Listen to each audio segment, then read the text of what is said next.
Yes. Okay, there we go. Hey, welcome everybody to the North Bend City Council meeting for February 2nd, 2021. Welcome to Groundhog's Day. Wait a minute, I think I might have said that before, I'm not sure. But setting aside bad humor, call the meeting to order. Will the clerk please confirm the roll? All council members are present, Your Honor. Thank you very much. Here.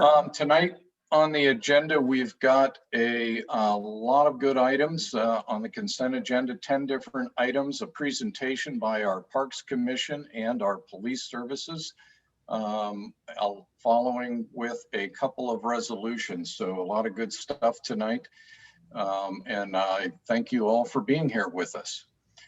So first up, consent agenda. Can I have a motion? So moved. A second? Second. I have a motion by member Gotthealth, second by member Garcia. All in favor? Aye. Aye. Aye. Any opposed? Motion carries. It is unanimous. Thank you very much. We'll move to citizen comments. We do know we have a couple of items on the agenda a little later that you might wish to comment on particularly. So this portion of the agenda is for you to speak on items not on tonight's agenda. If you would like to speak, please indicate in the chat box or by *9 if you are on the phone, and you'll be called upon. You'll have up to 3 minutes to comment, and we would ask that you state first your name and address for the record, and we'll get going with that. Thank you. Okay, first up, Michael Thomas, you have 3 minutes. Please unmute yourself. Thank you. This is Michael Thomas, 1231 La Forest Drive, SE. Thank you, council members and the rest of the public for attending. As a citizen who's lived here for about 6 years, I'm extremely disturbed at the rate of growth in our beautiful city. We continue to see many ill effects of growth, deforestation, increasing pavement, traffic, and in some degrees, it's destroying why I think many of us may have moved here. We appreciate the nature that we've been given. We appreciate our views, and there's a lot of sense of loss throughout the city.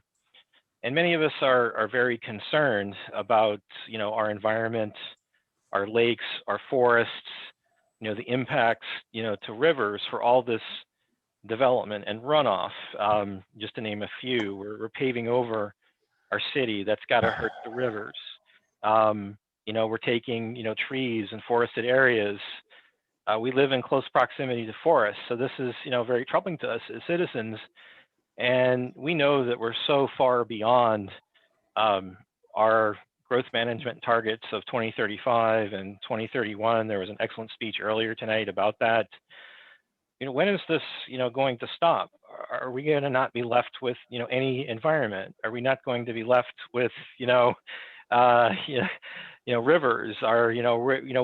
When does this really stop? And we just seem to be so beyond and outstripping our area. It's no longer, the gateway to the parks and the areas like, the Middle Fork. I think we've lost something here. Maybe we've lost some direction in our city. And I'm increasingly concerned. I think there's many other citizens that are just crying out that, enough is enough. And we really need to rethink, what we're doing.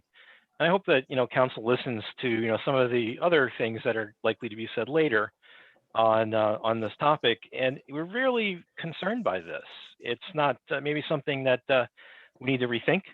Also, one item for practice for the city packet, I noticed that citizen comments that I know made it in time for the packet were not included. And that is respect to the comment with the later resolution on the water system plan. So I'm very concerned about the practice that citizen comments do get included in the packet, especially when they make it before the agenda is published. And this was a prior practice. And I would hope that you would take care to do that. Thank you very much. This concludes my comment. Thank you, Michael. Before we call on the next person, I am seeing and very pleased to see a large number of folks join us today. If you joined just after I made my comments, two things about the chat box. Number one, it is for indicating if you wish to speak. There's no dialogue that should be going on in that chat box. Secondly, this is the portion where we're taking comment on items not on the agenda. I believe there are quite a few folks here who want to speak on items later in the agenda. We'll ask you to hold your request to speak on those items till later so that staff doesn't lose track of you. We definitely want to make sure we call on you. So it's indicate the chat box or *9 if you're on the phone. Dawn? Okay, next up is Mark Jocelyn. Please unmute yourself and you have 3 minutes. And again, this is not on the water system plan. Yes, good evening. Thanks so much. Mark Jocelyn, 425 Southeast 5th Street, North Bend. Thanks for all you do. I appreciate your public service to us and the community and our fine city. Thank you for the snowflakes and the flower baskets in the summertime and watering them and caring for them. I know it costs money, but I'm worried about them going forward because it's one of the things that might first get cut from the budget. You know, the city is growing, as it sounds like you might be hearing a lot about. And I appreciate all you do to provide services, but costs have to be going up. I know that personnel costs are going up. That's the most significant part of your budget. And so I'm very disappointed you did not take the 1% increase 2 months ago at budget time. I wasn't paying enough attention. I would have spoken up and encouraged you strongly to do that. To me, it's a failure to best serve our city. The city should come first before ideology or any practice. And it's like a retirement plan going forward. If to pass on 1 year of growth plays out over years and over decades, and you never get that money back, you've set this, city back tens of thousands of hundreds of thousands of dollars over time in positions and so forth. And that to me is, a mistake. And that's all. So I know it's hard, but again, I appreciate your service and please keep it up, but put the interests of the city first going forward. And thanks for the snowflakes and the flowers. I think they are just gorgeous. Thank you, Mark. Next up, Mike Hanson. Please unmute yourself and you have 3 minutes. Thank you very much. Hello, everyone. This is Vincent. 485 East in North Bend, inside view. We've got a couple of items to speak about, so I'll try to go through them pretty. First of all, I'd like to thank everyone in the city for working with our association's attorney to get the city or the sidewalk and streets issue kind of. I know it's been back, so I think it's on the consent agenda this evening, and so I'd like to thank everyone for their hard work on that. Kind of leads into my next is now that that is going to be settled. There is a bunch of, or at least some money earmarked for potential sidewalk improvement plans. I'd really like to that our neighborhood is given consideration. A couple places on sidewalks that are particularly bad. One of them, which has had some a few of them have had asphalt shims in place the past few years, but the roots that are pushing the sidewalk slabs up are actually going well beyond where you have. I think we have one section that's a foot high, where the shim goes up about 6 inches, and now it's doubled in size. I know it's pretty troubling. A lot of people are getting injured there. So knowing that there's a certain amount of money, and it's hard to figure out where owning a home and having a certain amount of money and having an aging home, I can totally relate the problem. But I would ask that there's a good consideration, at least if temporary measure can be put in place where people are getting hurt. That would be important. There's another thing as well.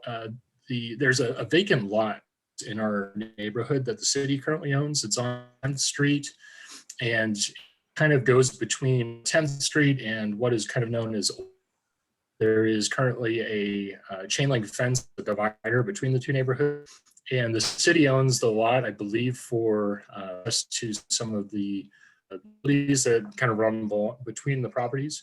And it's come to our attention through two of our homeowners that adjacent to the lot that there's a plan to open it up and kind of make a opening area for people to just come to the neighborhood from there.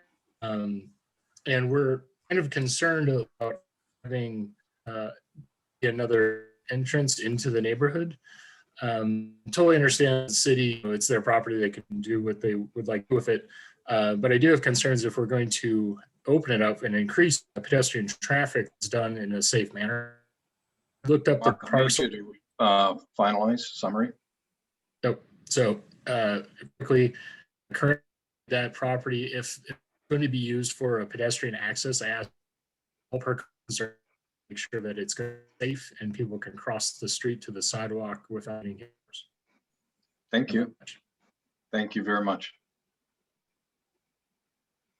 Okay, Kenneth Nero, please unmute yourself and you have 3 minutes.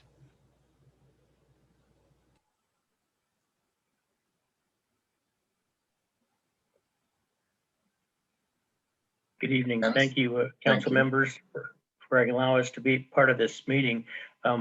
My commentary will mostly pertain to the WSP. Kenneth, could you start please with full name and address for the record? Thank you. Yeah, this is Kenneth Nero. I live at 1161 Forester Boulevard Southwest in North Bend, 98045. I just like to say that my wife and I moved to this area specifically because it's remote, because it's in the mountains, and because there are lakes and rivers and trails in abundance here. And we really love this place. And I wouldn't want to be the only person that stands in the way of the growth of the town. But for me as a resident, the growth is a secondary consideration to the reason for living here. And that's all I have to say until it's time to talk about the WSP. Okay, thank you. Next.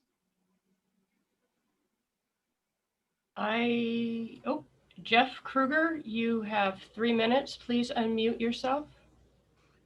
Jeff Kruger, 13709 457 Avenue Southeast in North Bend. You know, I keep hearing some of the justifications for a lot of things that are going on in our city over the last 10, 15, 20 years, that we need more revenue. We need more revenue. We need more revenue. It's a consistent theme. Doesn't matter who's the executive, doesn't seem to matter who is sitting in the council seats. The common theme is we need more revenue. So we have to have growth to support the revenue. But then at some point, that growth that supported the revenue requires more revenue, which requires more growth. And we've gotten into this vicious cycle out here where we live in an upper valley surrounded by mountains. We have an area that's limited in its resources and that's limited in its geography. We have one main road through, which is the freeway, the area, and we have one main road through town, which is North Bend Way, which chokes right down at the post office. When there's anything that happens, traffic out here grinds to a halt. We've all experienced it. At some point, I would just ask our council members, and I know we have a heavy weighting towards development and real estate folks and people on our council who have businesses, and so I understand that. But at some point, I would ask you to ask yourselves, where does the cycle stop? Revenue growth, revenue growth, revenue growth. At some point, we run out of the ability to grow, and I'm concerned that that point's going to come far too late to save this Upper Valley area. It's not a NIMBY response. It's that we have a certain number of resources. I think as a city, we've done our job for the Pacific Northwest. I've grown up here, 58 years here. So I've seen it happen on the east side. We've done our job out here. At some point, somebody needs to be able to step forward and say, we have to rethink some of these things. And, you know, it seems like this might be an opportunity, but the experience has just been that things just kind of just get shoved through. Thank you. I'll speak later on the WSP. Thank you.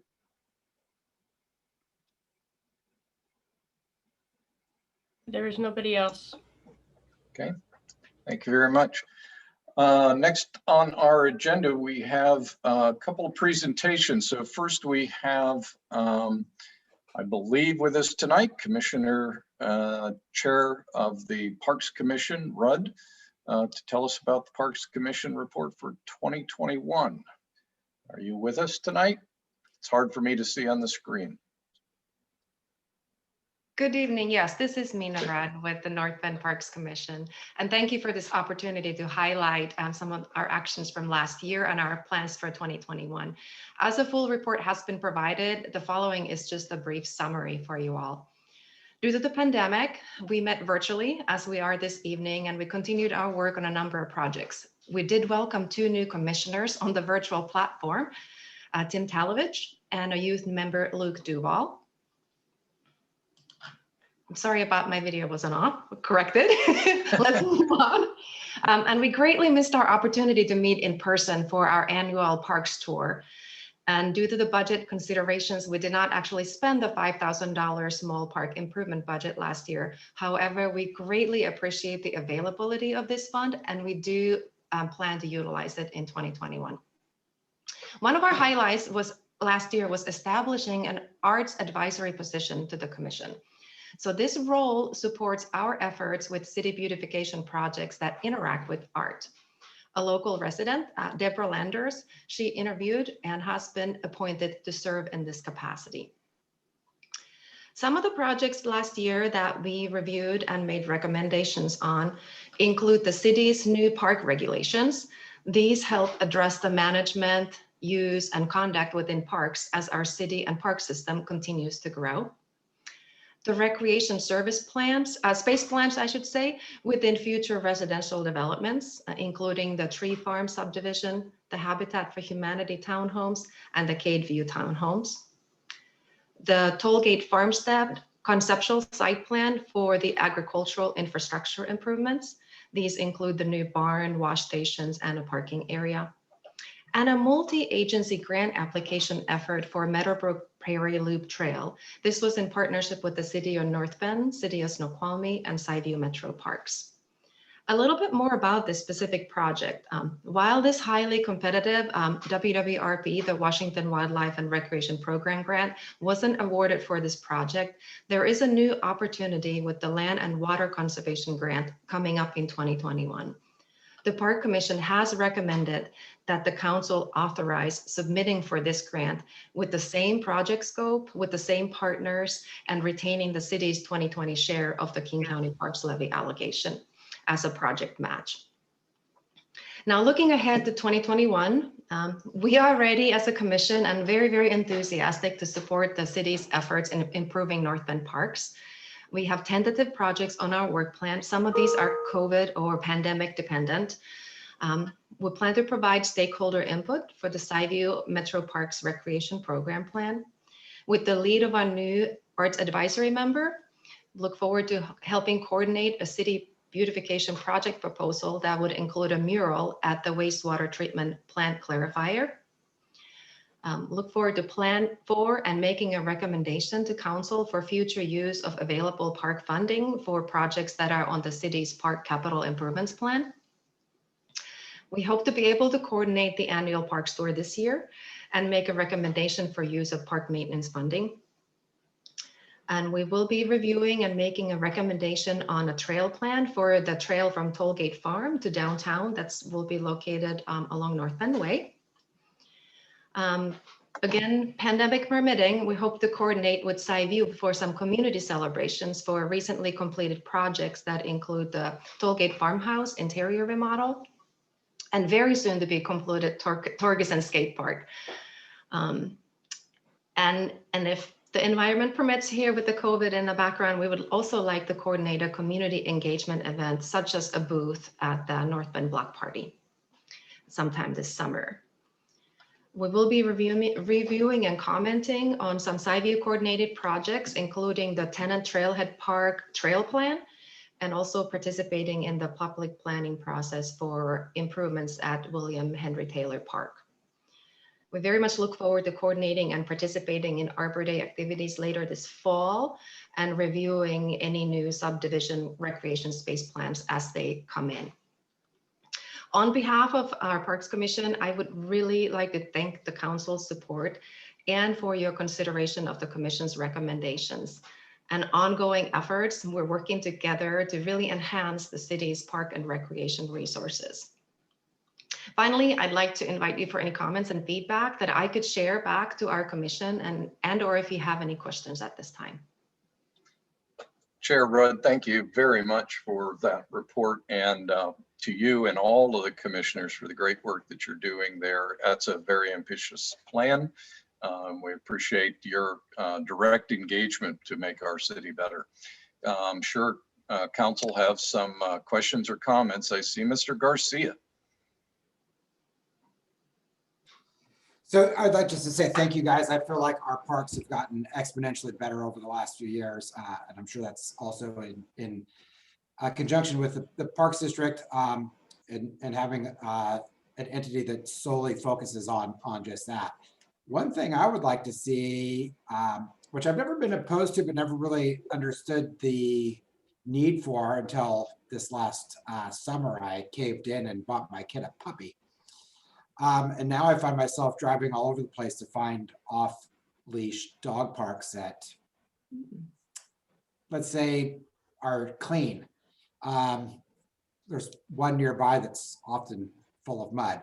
But any thought given to an off-leash dog park in North Bend area? That's an excellent suggestion as we ongoing plans for future parks. Thank you for that. Anything else? I want to pin her down on an answer. When can I want that thing in next year. Thank you, Mr. Garcia. We work on that. This was a tentative work plan, so there is time to make additions. Perfect. Who else? Mr. Laudenbach. Mina, thank you very much for everything you and everybody on the Parks Commission does. You do an excellent job. You guys are helping shape North Bend into something that we can all be proud of with our park system. And I'll never forget the times that I would see you lapping me at the track as you ran by me. I think you're the one that convinced me to start walking instead of running because you always left me in the dirt. But thanks for everything that you do. And I look forward to hopefully being able to enjoy a farmer's market this upcoming year. So take care. Thank you very much. Thank you. Ms. Colon. Yes, thank you, Mina. You guys do a wonderful job. Our parks are amazing. And to add to Chris's request, what if we had fresh fruits, vegetables, and flowers at Tollgate on a Saturday or a Sunday? That would be amazing. Just a thought. Thank you. Thank you. It's a wonderful thought, and I hope it fits well in the agricultural improvements plan for Tollgate. Ms. Miller. Hi, Mina. Thank you for all you do and all the other commissioners. I love our park system. It's only getting better and better in my eyes. I walk most of the trails daily, and on Tollgate, I've got an old dog now. So one of my thoughts is we only have a few receptacles to put those important little packages in. I'm hoping that in the future we will potentially have more of those out there. Thank you. Another great suggestion. Thank you. Noted. But great job all the way around. Thank you. Good. Anyone else? Not seeing another hand. Nina, any final thoughts you want to share with us?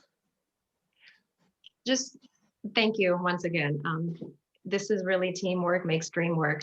Our community as we continue to grow. And we really, as a commission, we really appreciate this opportunity. And I am not exaggerating when I say we're enthusiastic about the work that we get to support. So thank you for the opportunity. Thank you so much. And thank you for being with us tonight. Next item on our agenda is another presentation, police services update.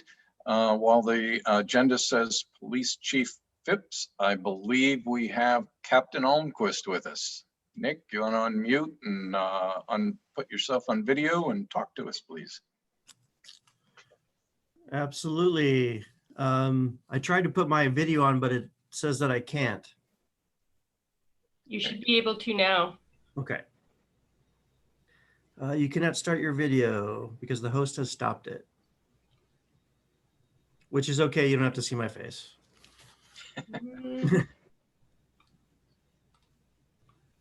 I just requested you again, and there we go. There you are.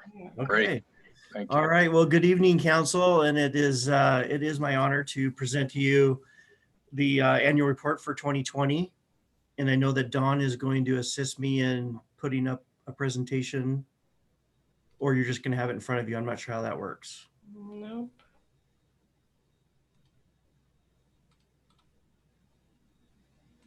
You should be able to share it now. So Nick, she's saying you can share it. Oh, well, actually, the email that I had prior with you, Dawn, weren't you going to share it for me? What, Earl? Your practice session didn't go well, Nick. It didn't. Okay, hold on. Okay.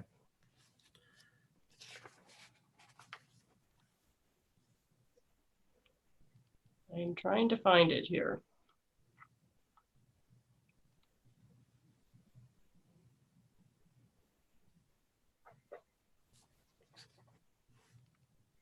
I will be brief because I know there's a big agenda.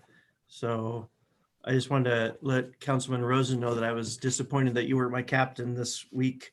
Last week when I was in Florida, I was looking for you.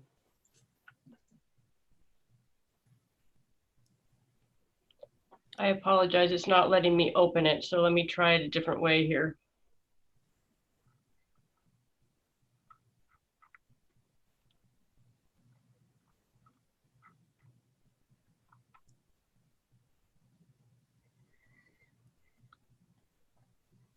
Do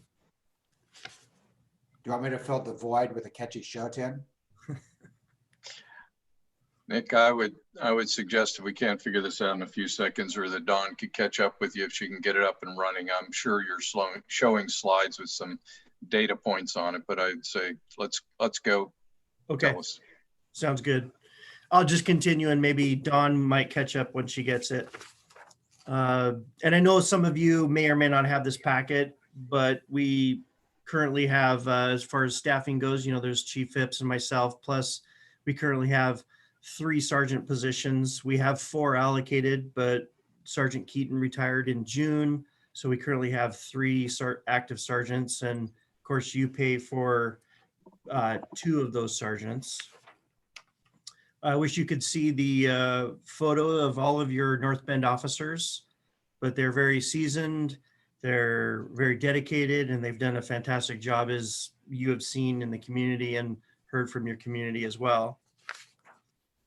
As far as your operational support staff, those are the folks that are our detectives, Jason Weiss, Scott Bruton, as well as SRO Kim Stonebreaker and PSO Larry Warren that you supplement 50% of his salary for, and then records technician Melinda Black, who you pay for.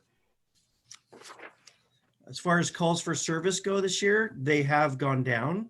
And I think that we all can understand the reasons why, due to COVID, and with COVID restraints and all, we've put a general order out there that we want officers to be less proactive, meaning less traffic stops that aren't completely at a community sensitive risk.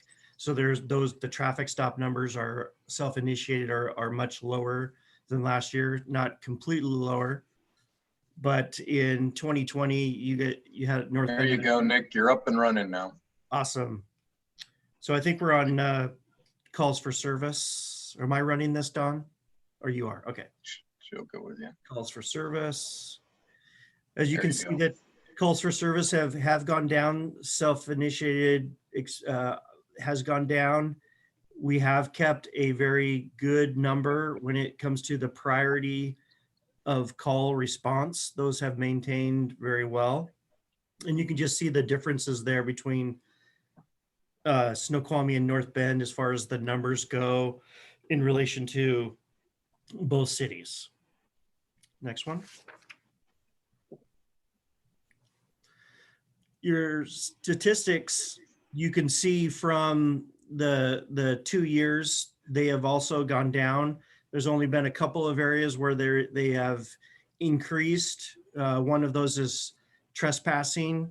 I think with COVID and everything going on, I believe that there's always been a lot more of some of this type of activity going on, whether it be thefts or just the homeless and people that are just basically down on their luck. So DUI collisions have gone up. I don't want to say that there's been more consumption of alcohol, but the DUIs have certainly gone up in the sense of where the stats were from last year. But all in all, numbers are down, but they're all in good standing. Next one. And you could probably skip over that, just a graph. This next one, you can see that they've increased quite a bit. We can say that's an election year. And with the amount of pistol transfers and concealed weapons permits, they have been steady. And especially with the transfers there, we take on a lot of those a week. And so that puts a lot of pressure on our support staff. And these, again, are just numbers for North Bend. And so they're that or more in Snoqualmie. The prisoner transports, as you can see, have gone down because of the jail restraints of only being allowed for DUI or DV or some serious felonies. So our transports in general have gone down. Next.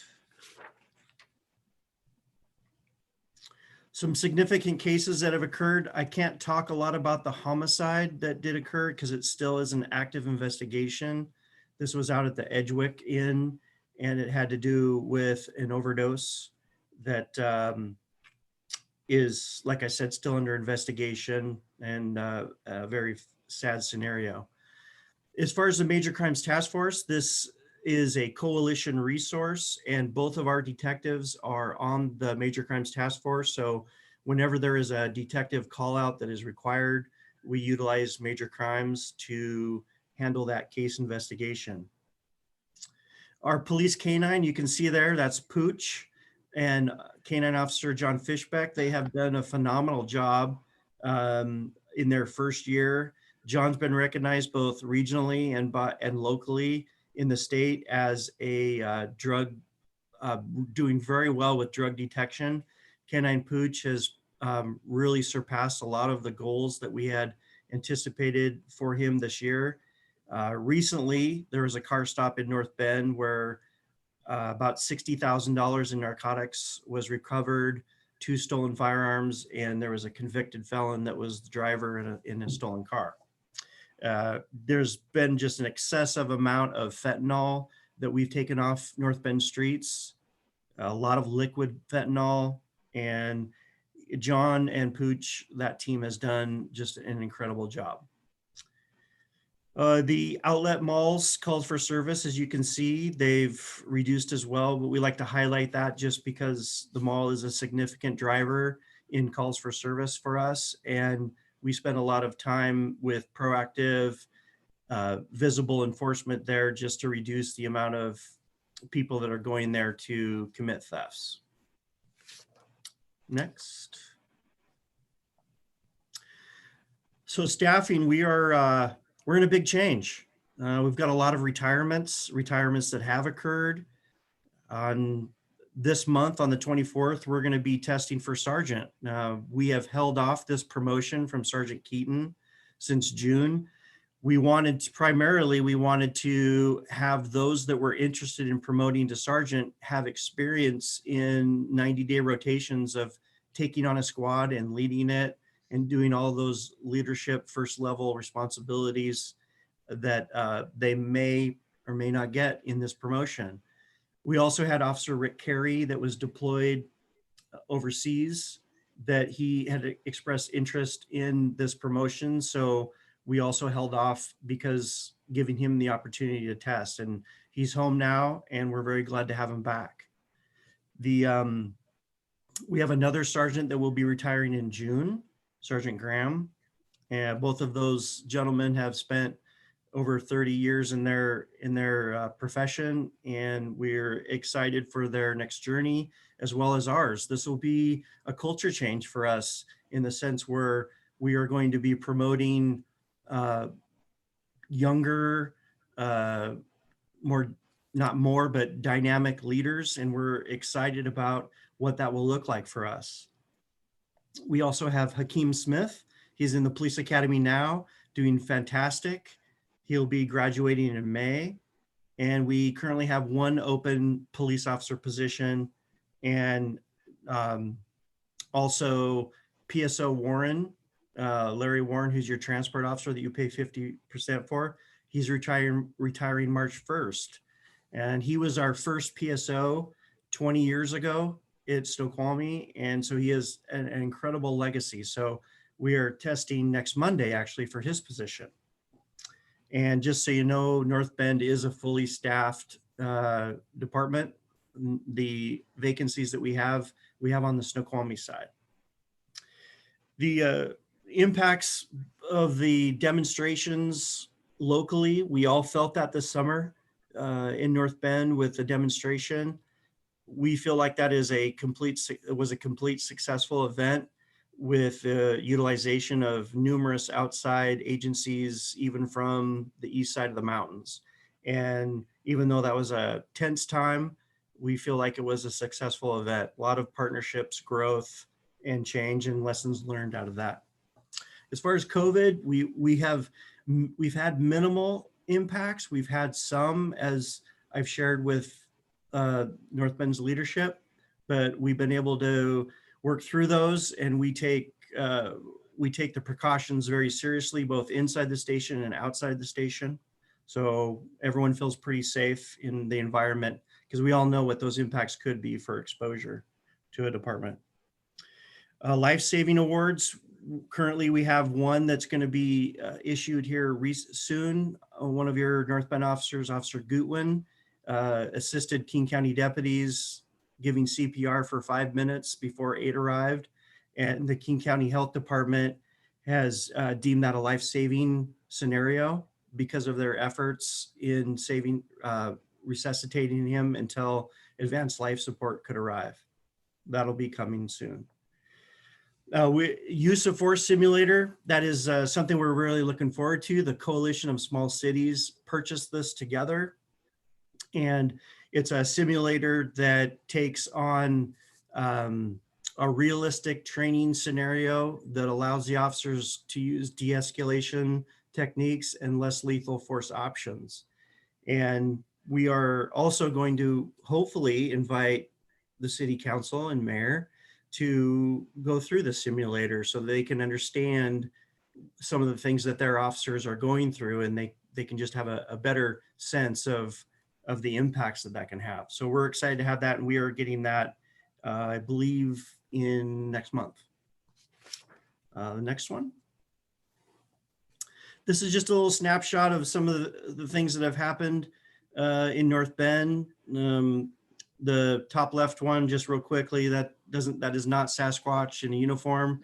That is one of our more taller, muscular officers that is doing what we homeless camp enforcement and checking the areas, and just a couple other dynamic things that happened in the city over the year. Next. All right, I told you this would be fast. So are there any questions for you guys? Wow, Nick, that's pretty quick for the presentations. Don, would you take down the display at least momentarily so I can see everybody? Right now, I think I saw Mr. Garcia's hand go up. No? Okay. Questions? Comments from council? Mr. Rosen, then Mr. Elwood. Yeah, as far as comments, as always, Nick, and please as to all your officers, thank you for everything you do, especially this year. It's been a challenging year, I think, for law enforcement throughout the country. I'll speak for myself. I certainly appreciate everything your department has done. If there's anything we can do to help you do your job better, let us know. I think you'll find a great deal of support on this council for your department and everything you guys do. So thanks so much. Thank you. Thank you, Mr. Elwood. Yes, I would just like to echo that, but also like hearing that the event in your eyes was successful. Being a participant on the street, I thought it was a successful event as well. So I was really impressed with community involvement and the respect that most citizens gave to everybody else in their space. So I agree. I think that was successful. And I liked hearing that there were lessons learned on your side. So I appreciate you talking about that. And I'm also really excited about the use of force simulator.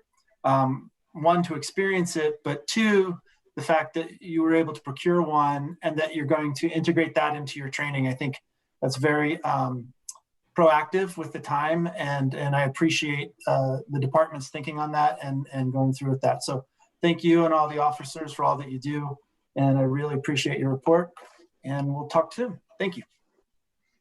Thank you, Mr. Elwood. Any other council comment? Ms. Colon and then Ms. Miller.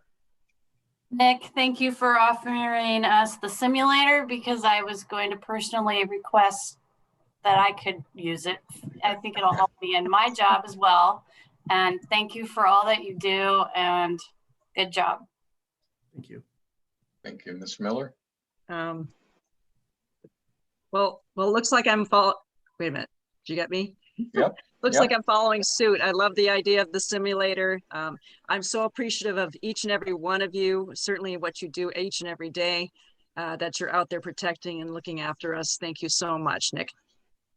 Thank you. Alan.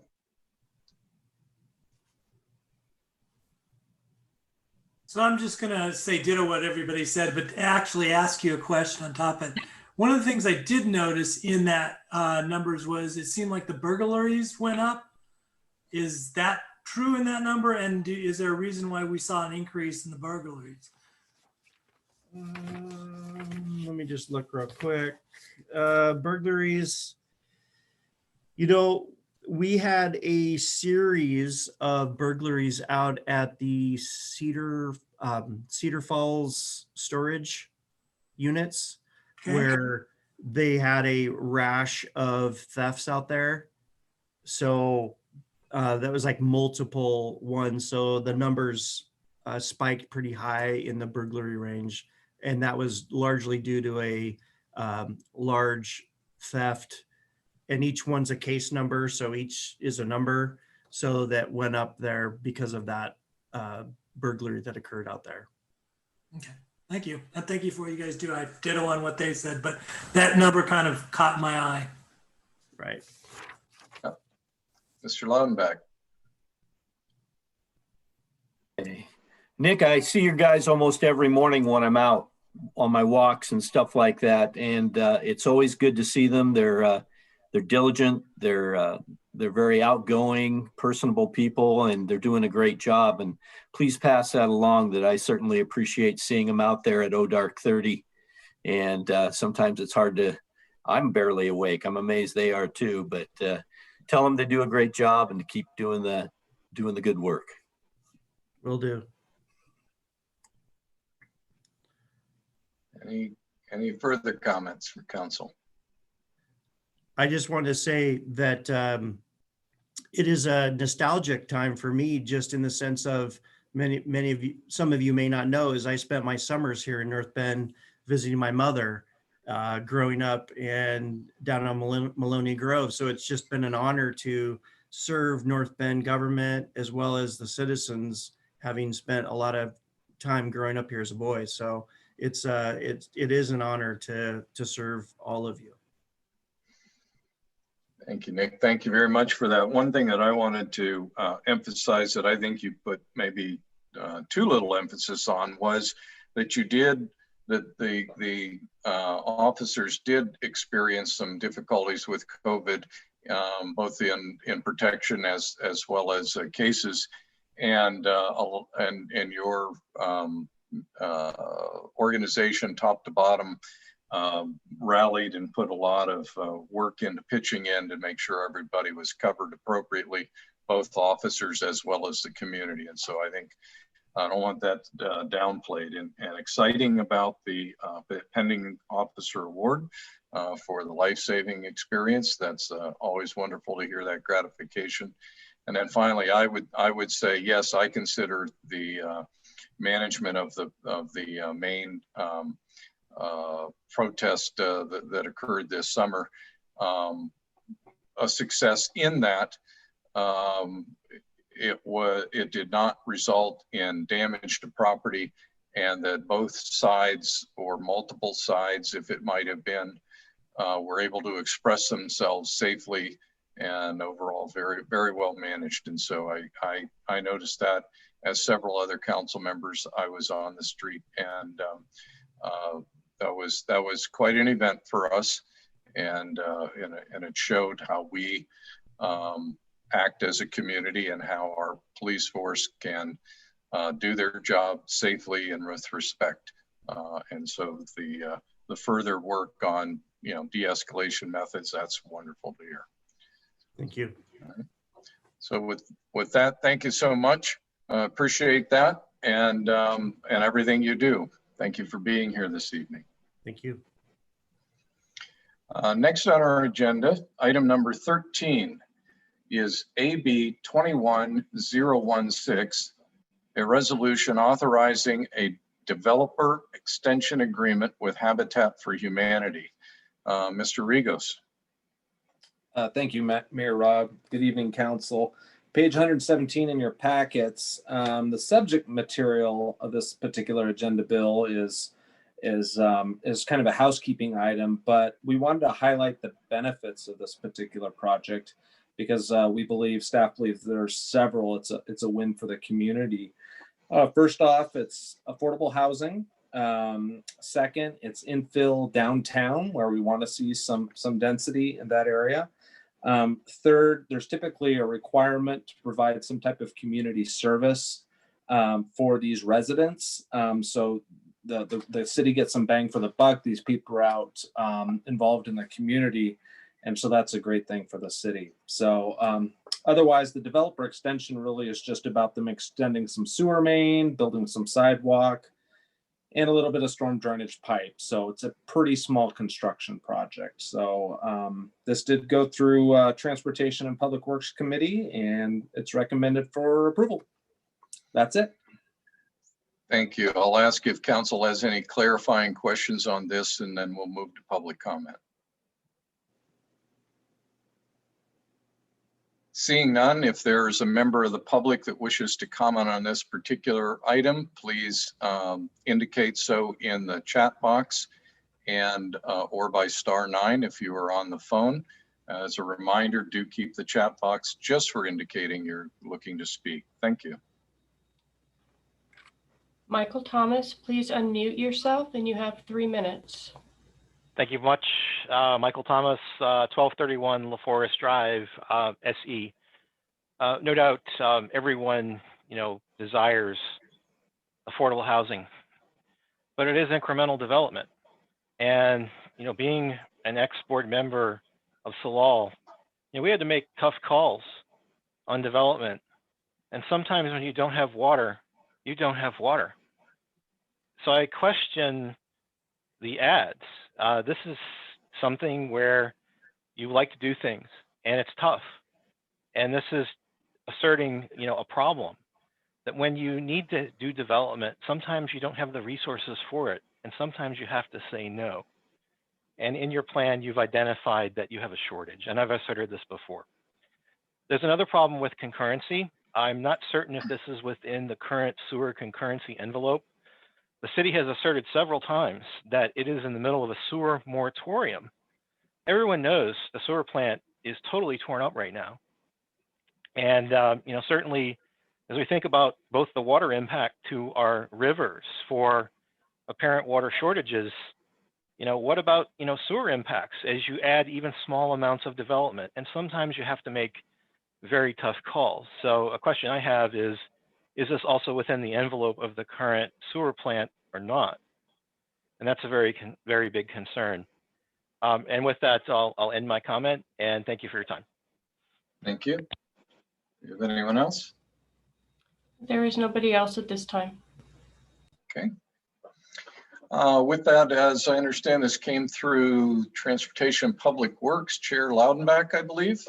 Thank you, Your Honor. I'd like to make a motion to approve AB 21-016, a resolution authorizing a development extension agreement with Habitat for Humanity, Seattle, King County, for Habitat for Humanity townhomes. Motion, I have a second, or did that come from Ms. Colon? Thank you. Mr. Loudenback, going to speak to this? I think Mr. Rigos lined it out very well. This is an exciting time in the city of North Bend. We're actually able to partner with an organization like Habitat for Humanity, hopefully the first of several projects coming forward where we can help those in need of affordable housing that are going to be vital members of our community and or are already vital members of our community. So I would recommend it do pass.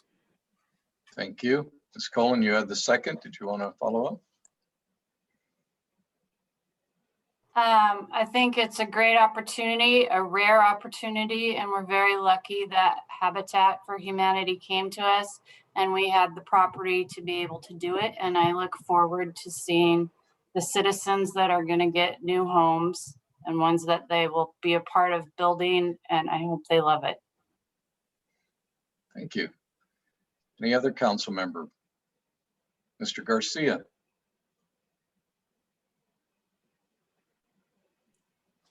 Yeah, so I guess I'll answer that question. When we looked at the capacity at the sewer treatment plant, we had a certain percentage left that we reserved for commercial only, not so it didn't all get used up by residential growth. And in that, there was a 1% set aside of that remaining capacity for affordable housing projects. I don't remember the exact number of ERUs, but it was certainly more than this 7. And plus, are there 1 or 2 residents there now that have ERUs that we'd be kind of replacing? That's correct. So yes, we do have the water and the sewer for this. Thank you. Anyone else? I see Ms. Miller. I'm just very briefly, I'm just happy to see this go through. It'll fit a nice need that we haven't had in this community. It's quite exciting. Thank you. Anyone else? Okay, seeing no one. The motion before you is to approve AB 21-016, a resolution authorizing a developer extension agreement with Habitat for Humanity, Seattle, King County, for the Habitat for Humanity townhomes. All in favor? Aye. Aye. Aye. Aye. Those opposed? Motion carries and it is unanimous. Thank you very much. All right.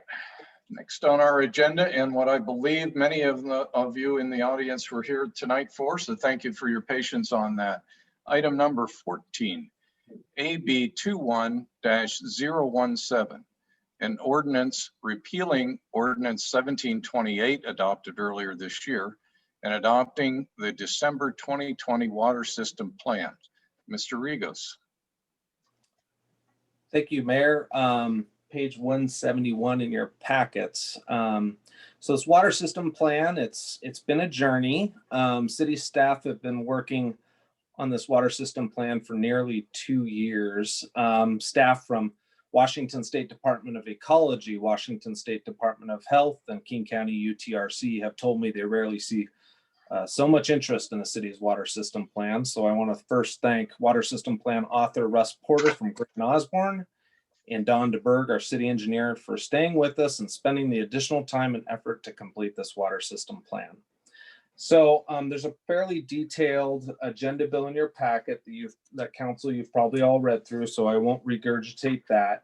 But I will tell you 10 reasons why I recommend this water system plan should be approved. Some of these ideas you're probably very aware of, and maybe it opens some eyes here. So I'll just run right through it. Number 10, North Bend City Council already approved the water system plan back on August 4th, 2020. Essentially, there have only been 3 changes to the water system plan since then. This includes adding the National Guard site of 398 ERUs. This was in response to Salau running out of water for a very large project.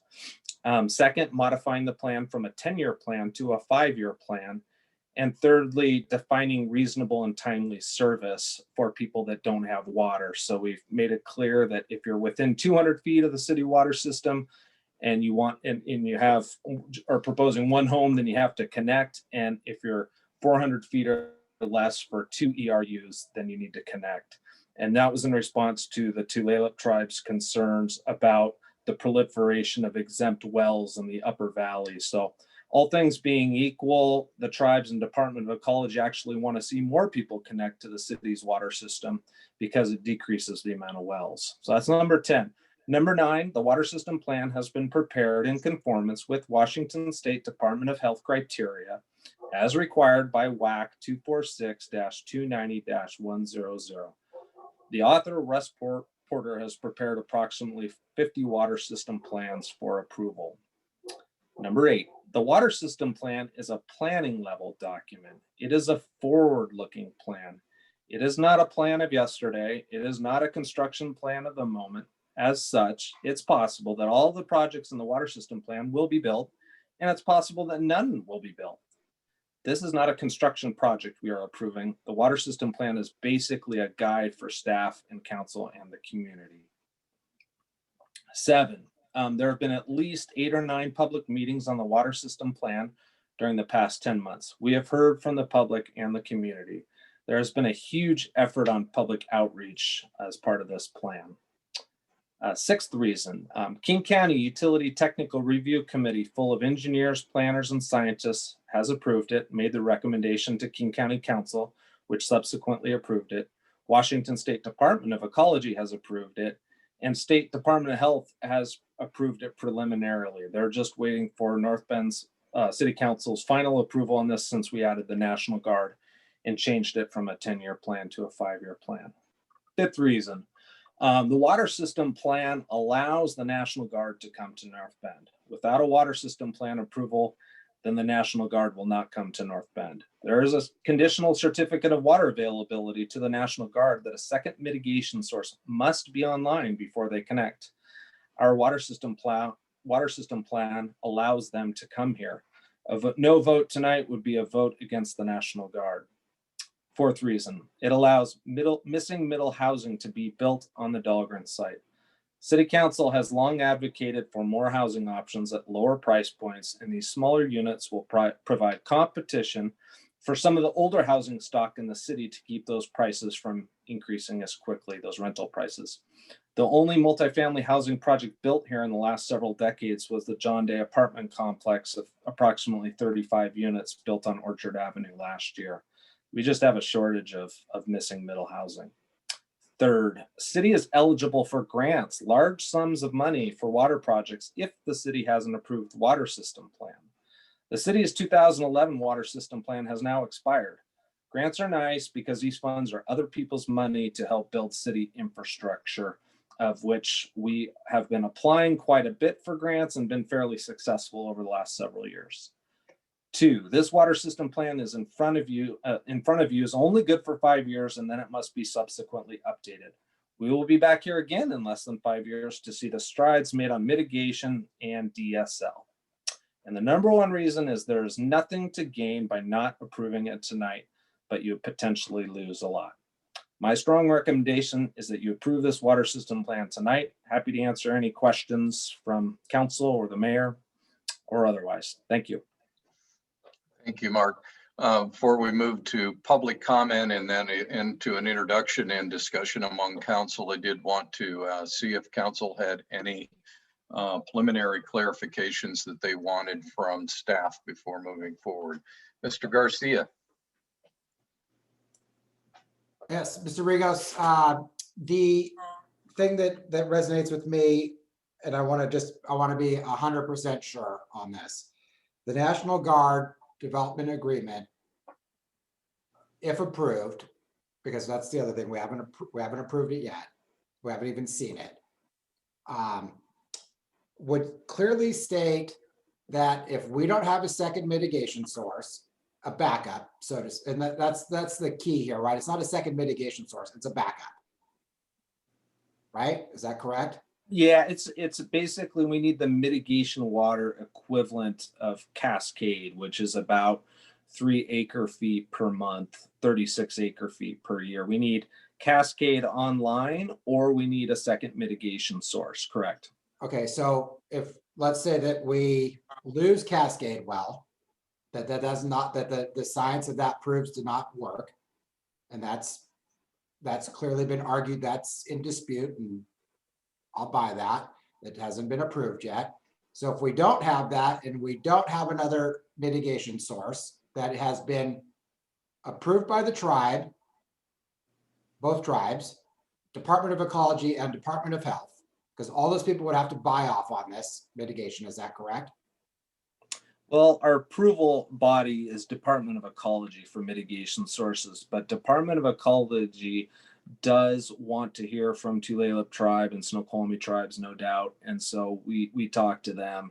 And so they will be influenced by the tribes, but the Snoqualmie tribe does not approve our mitigation system. It's Department of Ecology.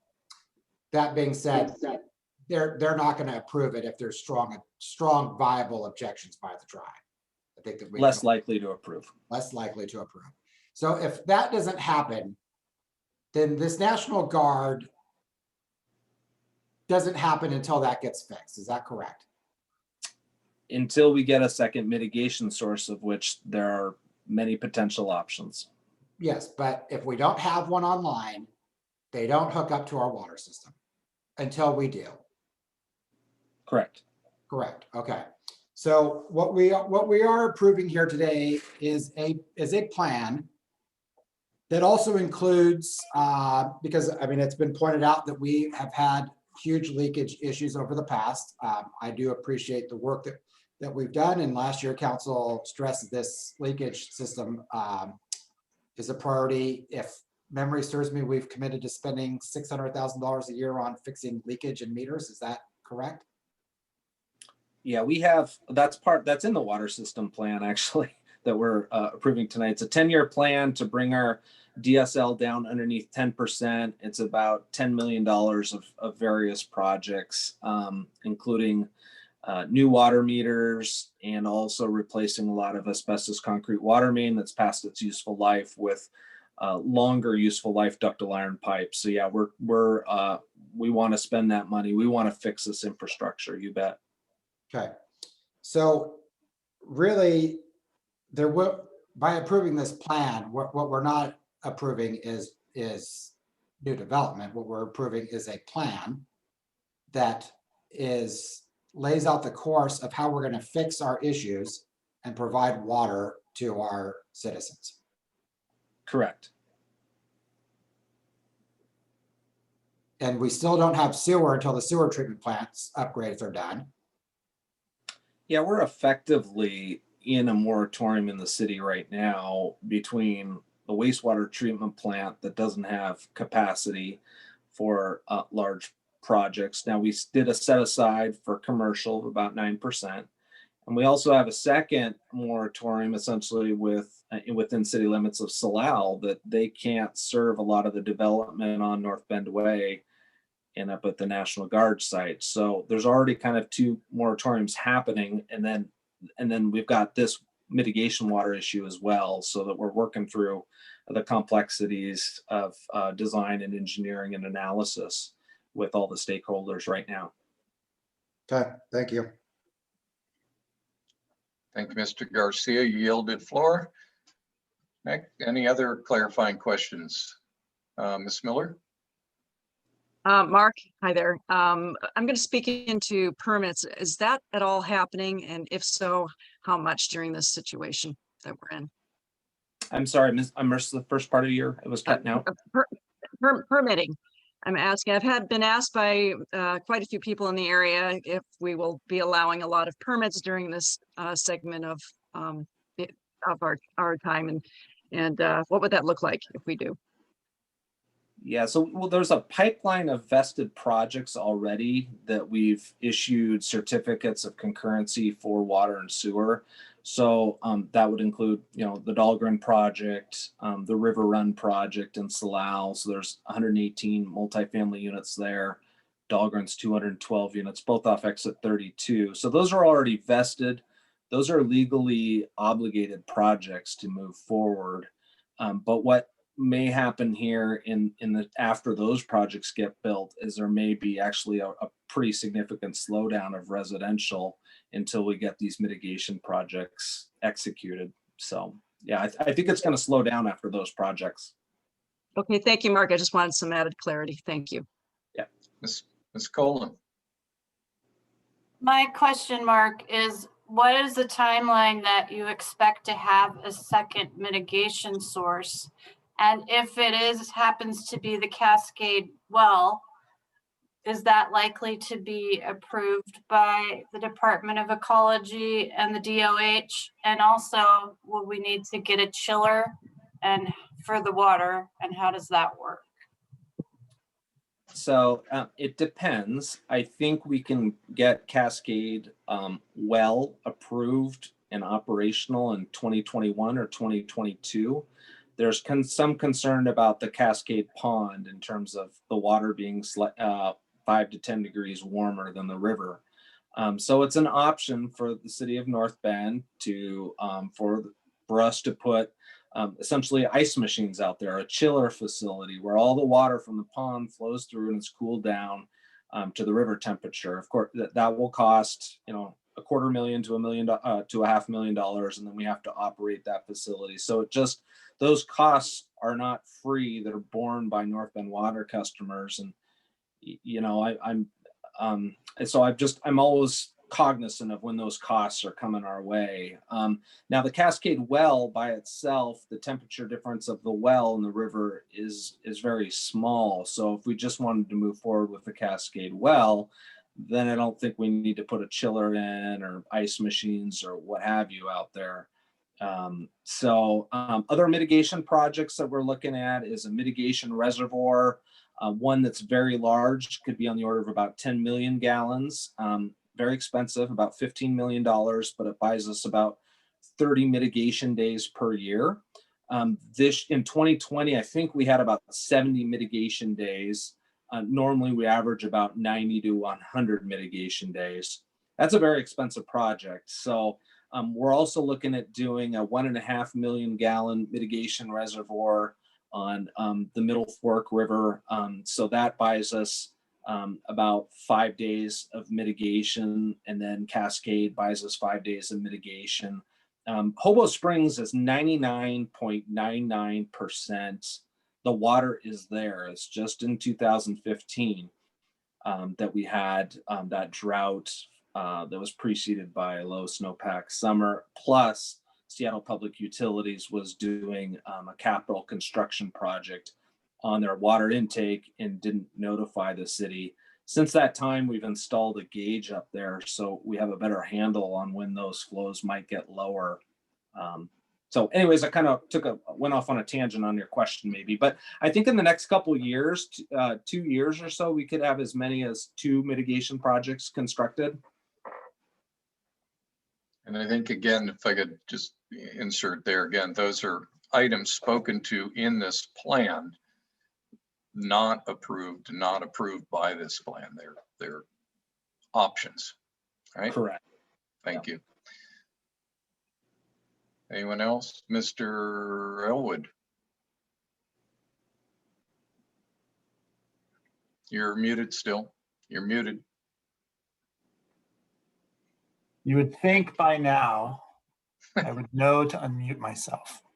But But I have a series of questions. I'll probably reserve most of them for the next session, but up front, I just would like to get some clarification around a couple points. One point you mentioned with the chiller, approving this plan opens up the door for us to acquire grant monies and additional funding resources. So I'd like to expect that, and I don't know if you've thought it through yet, which is fine, but that is a step forward to helping us finance something like a chiller to offset the cost to the citizens of North Bend is one assumption, perhaps question. Yeah, absolutely. You know, the extension to National Guard is a $8 million water line. We may get some help from the state. We may get some help from Puget Western. We may get some help through a grant, and I need this water system plan approved to get help via grant. So cool. And then just to be clear, does approving this plan help or hinder our pursuit of more mitigation water? it helps. Our previous water system plan is expired and it's dated 2010 or 11, and it did not really have mitigation options in there. It just talked about Salal as a possibility, Salal well as a second mitigation option, or the toll pipeline as a mitigation option. I'm pretty certain it didn't speak to any of these specific projects like Cascade or Hobo Springs bypass or et cetera. So it helps. Okay. And just to be clear, we've satisfied the Department of Ecology is the authority on determining our water supply and all that we do with our water rights. So Department of Ecology is in charge of monitoring and regulating our water rights. Department of Health, they're both state agencies, is responsible for our water system plan, final approval. And thus far, the Department of Ecology is aligned. We are aligned with them. They are aligned with us, and we've satisfied their concerns. Thing one. Thing two is Department of Health has already had a preview of everything that's in motion, and at the moment, they seem to be aligned with where we're going and are likely to approve our plan once we approve it. They're essentially waiting for us to approve it tonight. Yeah, that's all correct. Our water system plan is, the Department of Ecology blesses it. They may have some concerns on specific mitigation projects in their components of those mitigation projects, but those get worked out later. Yeah, you're right. And then, even though King County is another agency that we have to go through, would you say that they carefully reviewed the plan before they approved it? Yeah, so there's a group at King County called the Utilities Technical Review Committee, 7 members that report up to King County Council, and they're comprised of engineers, planners, and scientists. And there was 3 public hearings on our water system plan, and they had separate meetings outside of those public hearings where they felt confident moving our water system plan forward to King County Council, which subsequently was approved. And so for those in the audience who may not be privy to that, when it first came across the King County Council, they listened to some concerns from the public and from the tribe, and they decided to table the decision of it so they could process that information more. And then when they came back to the table a week later, they approved it by a supermajority. Correct. Okay. That's all I have for this, all the questions I have for this moment. Thank you. Thank you. Any other questions before we move to public comment? Did I see your hand, Mr. Laudenbach? I wasn't sure. No, Your Honor, I anxiously await public comment. Okay, thank you very much. Not seeing any other, so I believe Mr. Garcia. Mr. Rigos, I'm just going to be blunt. The Friends of the Snoqualmie River and Trail have stated that they have evidence, and I'm not disputing that. I haven't personally seen it, that says there's some flaws in our plan. Have you been presented this evidence? you know, no document is perfect, right? So whether it's an engineering plan or a water system plan, nothing's perfect. There could be something, a typo in there. There could be, you know, a number off.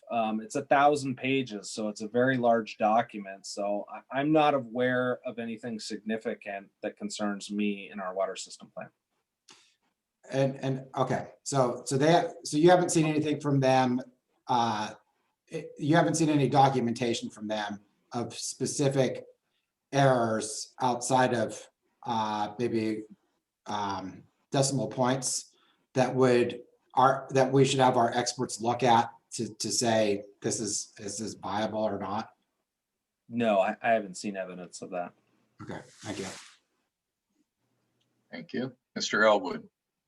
Yes, thank you. And thank you for priming another line of question for me, Chris. Yes, the Friends of Squamish have put out there that the city has falsely claimed things in previous reports, and I don't want to relitigate the past, but is there anything following up on Mr. Garcia's document, anything in the document that you feel is false that has been published to the citizens or to us? Well, I heard yesterday, and I didn't get a chance to look, that a 2015 mitigation report, and we use Golder Associates to prepare those reports every year, and they're reviewed by myself and Don DeBerg, but apparently there was a notation that said the city of North Bend and Salal, there's a contract between the two. I didn't verify that, but anybody that's working within our water or various organizations of Salal and North Bend both know there's no contract. So it might have just been a typo that was brought to my attention very recently. Okay, thank you. And then the kind of peripheral to all this, when thinking about the water conservation ordinance, which we passed, which the city put forward as another good faith gesture to demonstrate to the community that they want to be good water stewards. And we passed that, the council passed that. Have you heard opposition about water conservation ordinance, essentially from the same community of people that are accusing the city of not being good stewards of water? Yeah, I've heard opposition on the water conservation ordinance. We're one of the few purveyors in the state of Washington that has something like we do. Part of the reason is Snoqualmie River is wild and scenic compared to many rivers in the state of Washington. It's not dammed up like the Cedar River or Tolt or Skagit or some of the other rivers up in the headwaters. So they've been concerned about the water conservation ordinance. But there's a lot of people that are in support of the water conservation ordinance too. So I hear it both sides. Well, that's good, because the next question for that is, when thinking about the water conservation ordinance, how many citizens were warned and then subsequently fined as a result of over usage of water? And it's okay if you don't have the data compiled, but it'd be interesting to know how many were warned and then fined. So to my knowledge, 0 residents, water customers, or Salal customers within city limits were warned to use less water via verbally or in writing.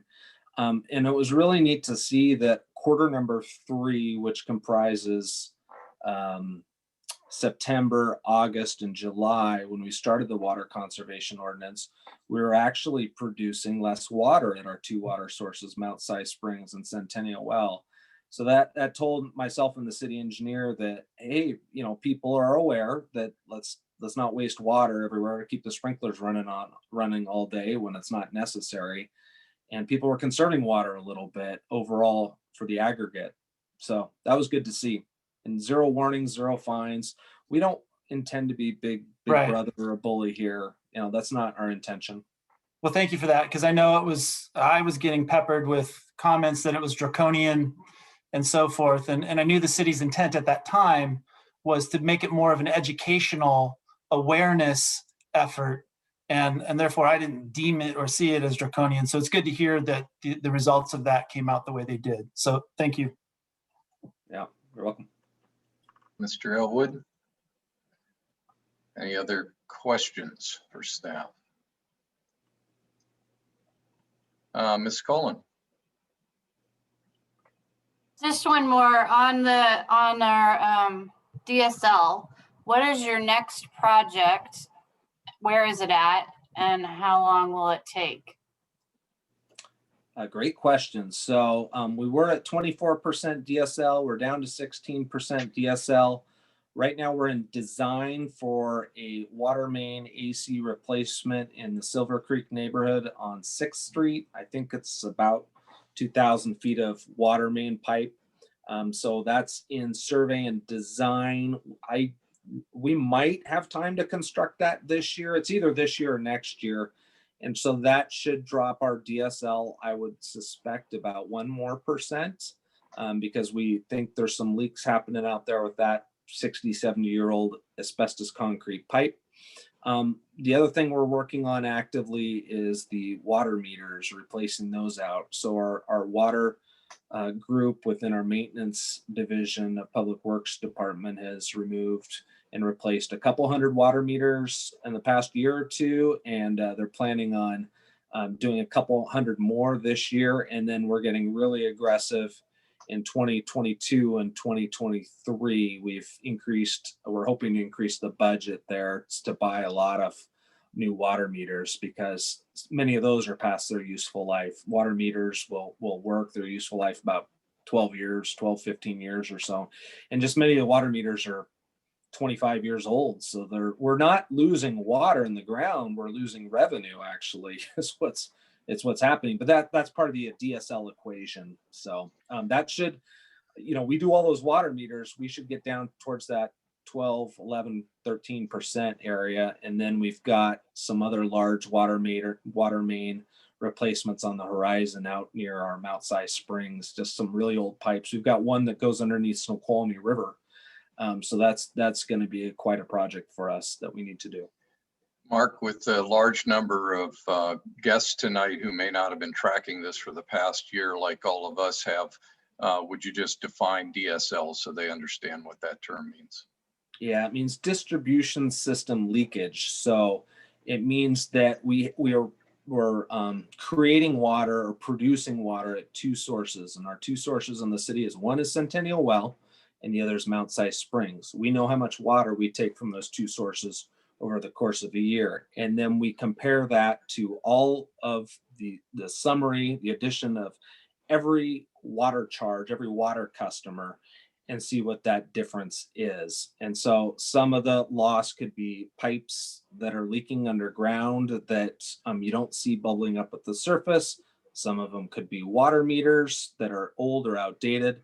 Some of it could be fire hydrant pulls from firemen that we aren't aware that we're losing water in the system. So there's 6 or 7 type sources that we can lose water from and not know it. But yeah, we want to get to that 10%. Thank you. Council. Well, I have additional questions, but maybe. You want to wait for later? Okay. Yeah, because they aren't really clarifications on the plan itself, so. Okay, thank you very much. So we will be moving to public comment at this time. I'll remind everyone on the call that the chat box is strictly for indicating if you're looking to speak on the item. We need to monitor that very carefully. Dawn? Thank you. And also a reminder to please state your name and address for the record at the beginning of your comments. Marcus Morissette, please unmute yourself and you have 3 minutes. Thank you very much. We spoke earlier at the town hall. I'm going to reiterate some of those points. We've heard a lot about how sound the plan is and how much of an expert. Sorry, Mr. Morissette, I'll save your time here, but at council, we do need you to address as well as your name. Marcus Morissette, 12629 468th Avenue Southeast, North Bend, Washington. Thank you. So we've heard a lot about how all of the experts that have weighed in on the plan, the King County approval. Mr. Bellwood was very good in sort of a direct examination there, getting a lot of points out. He's to be commended.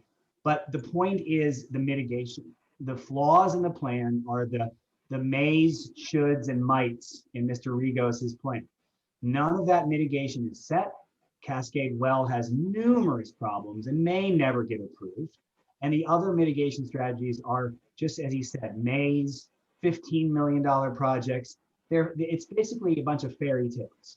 The city has had 10 years to get these mitigation sources in place. The mitigation requirements come from their water right approved by the Department of Ecology. So whether we pass this WSP or not has nothing to do with getting the city needing to meet its requirements to put these mitigation sources in place. All the WSP does is allow you to build the Dahlgren property, and the River Run property, and the National Guard housing facility, adding significant demand at the expense of our water and our citizens. The city's own strategy is to rely heavily on the water conservation ordinance. And Mr. Bellwood, that's the problem that people have. They will be told, current residents will be told, they have to limit their use of water to support this new development. And the only reason the city is legally obligated, as Mr. Rigo says, to the Dahlgren property and to the River Run, because they agreed to let planning go forward. Had they never approved that, they wouldn't be legally obligated. And Mr. Rigos also likes to attack Salal and make that his diffusion strategy, that it's all Salal's problem, and all of the city, we're just trying to clean up Salal's problem. And it's not. The city doesn't have the water to support the development that they're trying to push, plain and simple. This plan kicks the can down the road, gives the city 5 years to build the pipeline, to take irrevocable steps towards increased consumption without providing for adequate mitigation. The city should get its mitigation in place as they're legally required to do before they expand demand and development in the city. So Mr. Rigos, I would like you to address that, your mays and ifs in your mitigation strategy. Thank you. Thank you. Next. Michael Thomas, please unmute yourself and you have 3 minutes. Sure. Michael Thomas, 1231 LaForest Drive, SE, North Bend. Thanks for the excellent line of questioning from council. I remain very concerned about really the margin left in this plan being sort of engineering minded. There's really not much room for error. And even in Mr. Garcia's line of questioning, where Mr. Rigos responded, he's responding that the National Guard facility requires 3 acre-feet. That's actually above the monthly allocation in dry season for the Centennial Well. So you need the pond. The pond, you know, as we hear, is too hot. The pond also is going to require ecology and other approvals to actually modify both the Cascade and Centennial water rights. Going back though to the slim margin, not only, you know, are we dealing with, you know, the city expanding its water service area for the Armory or National Guard and the mule pasture, it's also to cover for all the development from 2015 on. The mitigation study that includes Cascade and Hobo Springs was only based on 2015 and also a larger pond of 7 acre-feet, which is now by GNO study 6 acre-feet.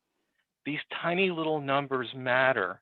They're very important because you're allowed to commit a plan to expand your area that is highly questionable. I would question whether or not you have the capacity to expand your service area simply just based on Chris Garcia's line of questioning. New information has come in as of 12/23 from GNO that indicates the tiny amount of water left in the worst case, and really not substantial differences in the expected case. I didn't get my question answered earlier today at the town hall. And this line of questioning is on the record. And I'm very concerned by that. Some of the other items, Salal hasn't happened. Maybe it will never happen. The other one is Hobo Springs 2. And I'm very concerned. Hobo Springs 2 and Hobo Springs itself divert water from Rattlesnake Lake. We all know that Rattlesnake Lake shrinks to about 40 acres. And the city is going to need 3 times the water it took in the past. So as you talk about other projects like Hobo Springs 2 and even the existing mitigation source of Hobo Springs, which is not guaranteed by SPU or 4th or 5th in line in the contract. And Seattle also identifies items that may make Hobo Springs water availability worse, increasing the height of the flashboards that separate Chester Moors from Masonry Pool. This is envisioned in Seattle Water System Plan 2019. I'm very concerned. Mr. Tausch, you'll need to summarize. Thank you. Thank you very much. I really ask the council to not approve tonight, to defer action, and to allow for more analysis, even for information that comes in, even from ecology as late as 11/11, and even on this very call. Thank you very much. Thank you. Kevin Brewster, please unmute yourself and you've got 3 minutes. Yeah, my name is Kevin Brewster. I'm at 428 Orchard Ave Northeast, North Bend. I'd like to take us back to this summer. There was a little commentary there on that we didn't enforce any rules. No one was fined. You know, as a community member, I never felt like it was optional for me to, you know, comply with those rules. I felt very threatened by fines. I had a neighbor even kind of stick her nose over the fence and comment that I was watering out of the, you know, the time zone and there'd be a big fine. So as a citizen, never were we under the impression that that was sort of this nice thing to do for the community and save water. That felt very, you know, like an enforced action. And, you know, it was crazy to me that we live in such a rainy area and I'm having to, you know, limit my watering. And furthermore, as I see all this development, all I can think about is I'm going to have more and more days of limiting my watering. I think this plan is very rushed. It feels like you're rushing it so you can get this development done. I've heard concerns from the River Coalition that Mr. Garcia mentioned. I saw a few posts from them. That seems like evidence that needs to be taken into account. And it feels like these mitigation strategies are like a wing and a prayer, and they're not real things. And we're putting the cart before the horse. We should prove these out. We should get one built, and we should not do any development until that's done, because we're basing everything on a plan that might not ever come together, and that all of us citizens are going to be stuck with, you know, all of the water you've basically given to more development that never should have been done if we never got those sources. So I feel like this plan is not well thought through. You need some mitigation plans in place. I've managed many projects. In my career as a software manager, I would never put this kind of plan together that has these, like, I hope this technology works. Maybe it'll work. Maybe I can buy this really expensive chiller that cost me probably $200,000 to run a year. Yeah, that could work. Let me make that my plan. I think we need like a real plan that's really going to work for a community, not this pipe dream. Sorry for the pun. Thank you. Thank you. I would urge you all to vote no on this and come back with a plan that is really going to work. Thank you. Thank you, Mr. Brewster. The Orca Conservancy, please unmute yourself and you've got 3 minutes. Good evening, everyone, and thank you for the opportunity to make comment. We did send a 6-page letter to the council. My name is Sherry Tarantino, and I'm the executive director of Orca Conservancy, which is headquartered out of Seattle, Washington, PO Box 16628, Seattle 98116. Tonight, my comment is regarding our opposition to the current North Bend Water System Plan. Our concerns are not only on what this plan will do to the Snoqualmie River, but what it will do to the entire Snohomish watershed as well. The South Fork Snoqualmie River that flows through North Bend is listed on Ecology's 303D list as an impaired river and has been there since 2006. And currently, it has 2 populations of threatened Chinook salmon that are dependent on cool flowing water for their survival. Both salmon populations are below 10% of their estimated historic population levels. So why are these aforementioned salmon populations worth protecting, you may ask? Well, Orca Conservancy's primary role is to be the critically endangered southern resident killer whale's voice. And healthy salmon populations are what is needed to feed southern resident killer whales and keep them on the path to recovery instead of extinction. As of today, this distinct population segment is down to 74 members total.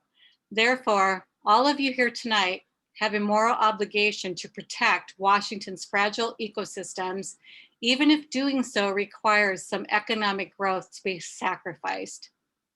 Orca Conservancy's opposition to the North Bend Water System Plan is not just about water rights, but more about our concern for the salmon stocks in the Snoqualmie River, which in turn will feed the critically endangered southern resident killer whale population. The council here is in a wonderful position to not only vote no for the recovery of salmon and southern resident killer whales, but more importantly, your vote tonight will go towards our children's right to grow and develop under favorable conditions, which include being able to live in a healthy environment. Please keep that in mind as you move forward. Thank you. Thank you. Jean Buckner, please unmute yourself and you have 3 minutes. Thank you. And first of all, thank you so much to the Orca Conservancy. We share in your concern for the orca. Jean, remember, please start full name and address. I'm so sorry. Jean Buckner, 46226 Southeast 139th Place, North Bend. So I'll just pick up. And so we so much appreciate your concern for the orca and our salmon, which feed your orca, and it's all one system and we're all interconnected. And I so appreciate your making that point. To some of the more practical questions, as Marcus pointed out, there are no workable mitigation strategies. The Cascade Golf Course is truly just a pipe dream. And chillers, what's the carbon footprint of those? How much heat is that going to introduce? What is the cost of those? That is just so beyond the pale. Secondly, Mark, you talked about DOE being signed off on this. Well, I know Kelly Gillingham is on this call. And then you sort of back that up. Well, DOE has these issues or that issues, but they're signed off, question mark? Are they signed off or are they not? Regarding the water conservation ordinance, or some of us call the water transfer ordinance, because it essentially takes water from existing citizens and provides it to developments like Dahlgren, et cetera, or the mule pasture. And we lose and they win. So it's really a taking of water in many folks' opinions. Also, if this plan goes through, you guys would move very swiftly to approve that development. And I would point out that there's no legal obligation to do so. You gave them conditional water certificates. They were never real water certificates. That was our issue with the very first hearing that we jointly had, that they do not have true water certificates. And we were told by that hearing examiner, come back when they approve final, and let's readdress these issues. And we very well may do that. Also, Bellevue and Issaquah don't have anything like this severe water restriction. Our understanding is that 45% of the years moving forward, and that's based on old conservative data, which we are always conservative, would have to impose a phase 2 on the water conservation plan. And 65, oh, I think I got that wrong. 65% of the years would have to have a phase 2 and 45% would have to have a phase 3 water restriction. And that's just untenable in a location where folks want to be able to water their gardens or their— Sorry, you'll need to summarize, Ms. Buckner. You're over. Well, thank you, sir. So the last point is that, speaking of keeping things green, the National Department of Resources, the Washington State of Natural Resources says, keep your yards low, lean, and green. And how can we do that if we don't have water in this Ms. Buckner. area? Thank you, sir. Kenneth Nero, please unmute yourself and you have 3 minutes.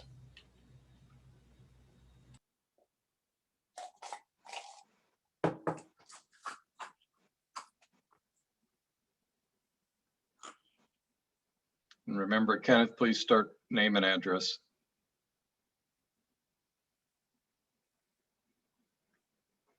I don't see him in the meeting. I saw right you. now. Yeah, I saw him earlier. He may have dropped.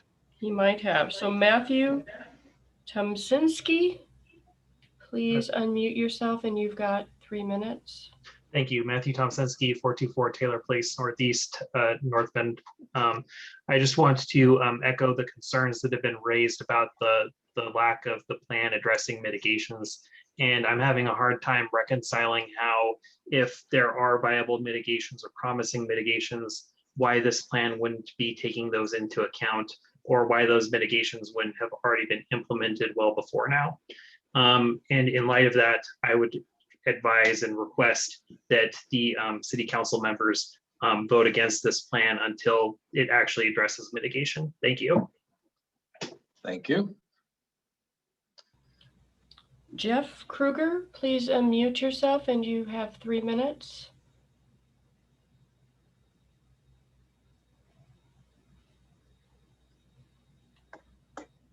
Still with us, Mr. Kruger? Let's move on. We can come back to him if he comes back. Yeah, he is on the call, but I know he's been, I think, having some technical difficulties. So we will move to Lucinda Hauser. Please unmute yourself and you have 3 minutes. Okay, Lucinda Hauser, 48656 Southeast Mount Si Road.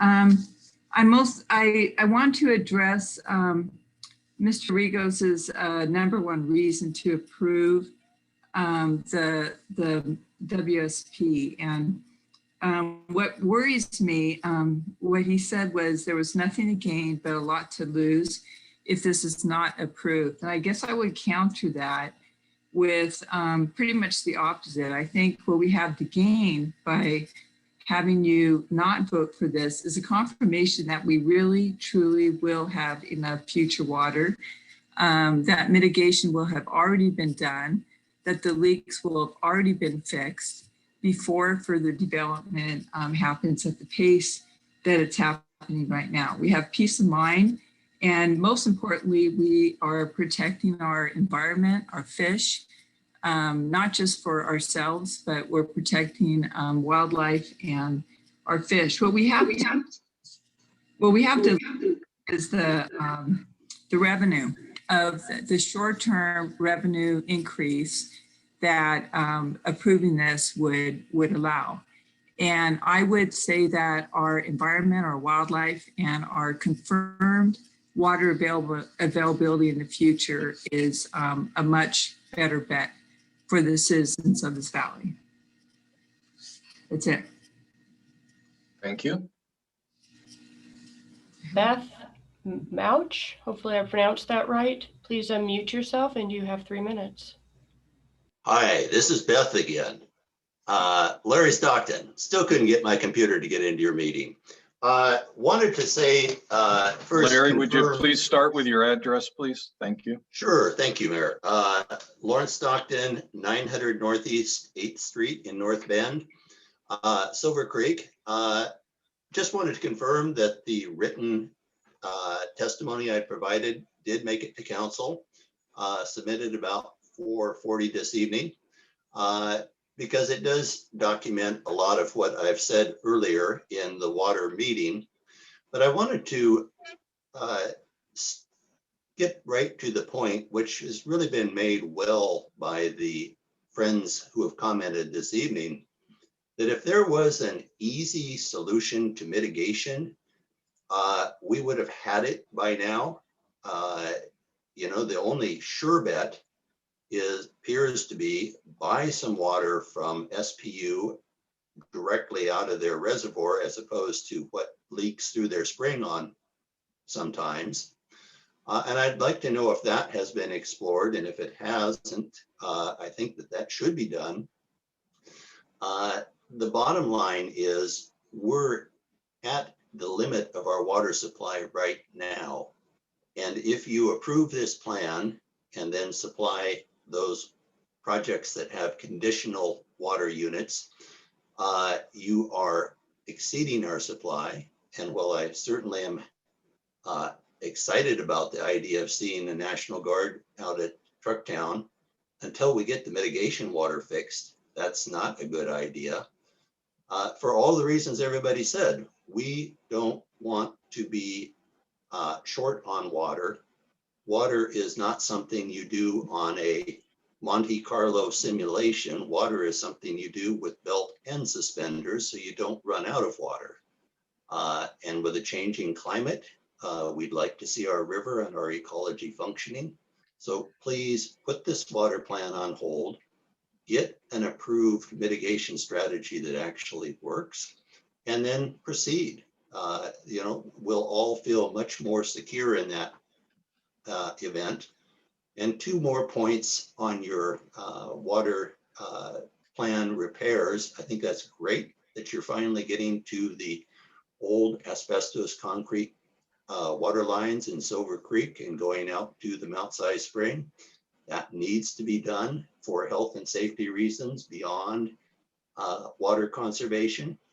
But you also said that by replacing water meters, which needs to be done, obviously, you're going to be replacing revenue, which that means is you aren't going to be gaining any additional water from replacing water meters. You're just going to be gaining revenue, which further reinforces the point that we're at the limit on water supply now. Need you to summarize, Larry.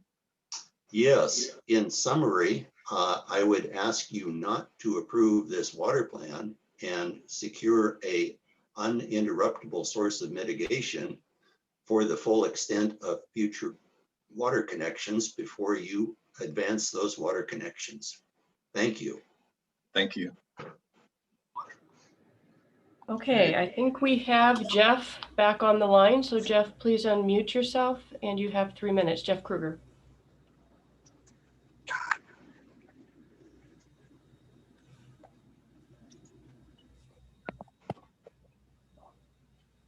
You look like you're unmuted, Jeff. Hello, can you hear me? Yes. Oh, my apologies. I'm having problems with the connection. Jeff Kruger, 13709 457 Avenue Southeast. Yep, go ahead. I'm not going to. Incoming call. Are you still with us? To answer a call, push your. Jeff? Okay. As again, he seems to be having additional technical difficulties. Well, yeah, sorry, I'm There- having technical difficulties. Still Jeff Kruger. I would just like to say that I think that this is not being rushed through. You guys have spent a lot of time on it, but it is a defective plan that needs to be reworked. I know that Mark and other people would have us believe that this is it and we've got to go forward or we're not going to be able to provide water. That is not the case. It's not true. I really don't harbor any illusions, especially given the questioning and the not questions, but the statements made tonight by Mr. Elwood and some of the other council members. I don't harbor any illusions that you're not going to vote yes tonight and that really our comments don't amount to much. It's sad to me that our city has gotten to this point, and Mayor McFarland, I'd like to address you specifically. It's sad that your comments to the city council regarding your constituents, and I quote, were that do not be fooled by the very minor number of private citizen detractors offering often misleading or false statements and innuendos. The professionals have all weighed in. I can say that Mr. Morissette, Mrs. Buckner, and a number of the others have been very conscientious in working with the city to voice our concerns, and to be disregarded in that manner to the city, to the county council was really appalling to me. And on behalf of the citizens here who have been instrumental in trying to voice our concerns, I think that that's an affront to all of us. And I was embarrassed for you and I was embarrassed for our city when you did that. Thank you for listening to my testimony. Thank you, Mr. Kruger, and I'll address that comment a little later. Do we have anyone else?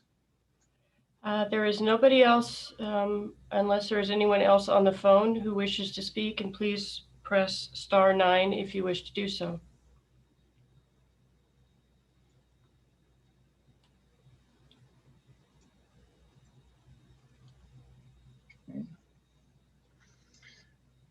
Pausing momentarily since we did have a large number of folks on the call tonight. And I was very pleased to see we also had a large turnout for the informational meeting that was at 6 o'clock earlier this evening. So thanks to all of you for attending. Okay, it appears we do have one more person on the phone. They do not have a name, so please unmute yourself and state your name and address Phone for the ending record. 0899.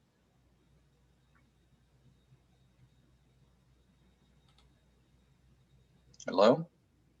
Can unmute on the phone.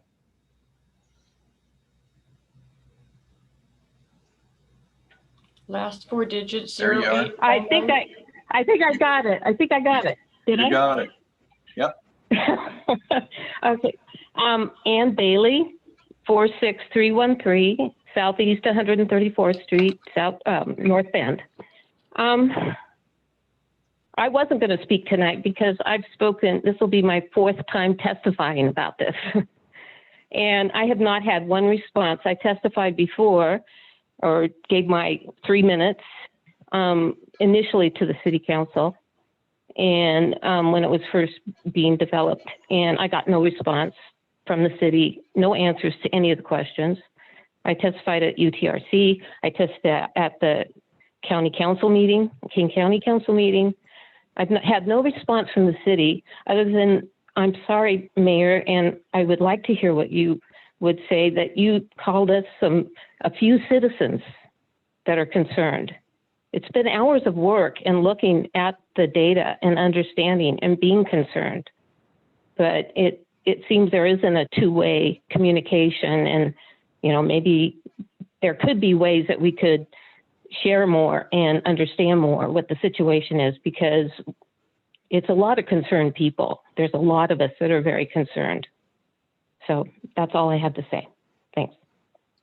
How do I get off of mute? How do I get off mute? We'll take care of that for you. Thank you. Okay. We do not have anybody else. Right, great. Thank you very much. So with council's indulgence, before I ask for a motion, I'm going to take that rare opportunity that I have to speak, and I want to share a few thoughts, and I want everyone on the call to understand I am talking to all of you, both on the call and everyone who has participated during this process. My comments are not directed at the large number of citizens who have concerns about this water system plan, or for that matter, any of the parts of our future water system endeavors or growth or anything of the like. I do read the comments that are sent in. I do believe my fellow council members read those as well. And our staff does take that input into consideration. But we do have a duty, of course, to respond to the best interest of the whole city, including you. And we feel we've done that. So with that in mind, I want to say to you that the ordinance in front of the council today is a plan, nothing more, nothing less. It is in fact North Bend's plan to ensure the safe delivery of water to our current and future customers, consistent with growth management, not unferreted growth, managing growth requirements and other state law for the protection of our environment, including our rivers, and equally the people who choose to make our community their home, such as you. This plan primarily describes the existing facilities, procedures, policy, along with potential future actions North Bend intends to take to ensure that it meets its legal obligations to its citizens and users and the greater community and environment around us. This plan has been in process with our regulatory oversight agencies for over a year. It has likewise been through numerous public reviews and comment sessions, both here at home in the city and in front of our regulatory agencies, and most recently with King County Council review and approval, as you heard earlier tonight. Throughout the year, we listened and we addressed the concerns of those agencies and the tribes, and incorporated many proposed changes where appropriate. This plan has the approval of the Department of Ecology, King County Utility Technical Review Committee, the preliminary approval of the Department of Health, and the King County Council. We have met all of the criteria required by each of those agencies and the DOH, who is the actual primary approval body, certifying that our plan provides for the sound and safe delivery of water, only waiting council's final action before they can issue their decision. We have and we will continue to engage with the tribes on meeting all of our water obligations for a healthy river and our water environment, while ensuring the safe, potable water delivery to our citizens. Those of you who were not aware of these facts or being led,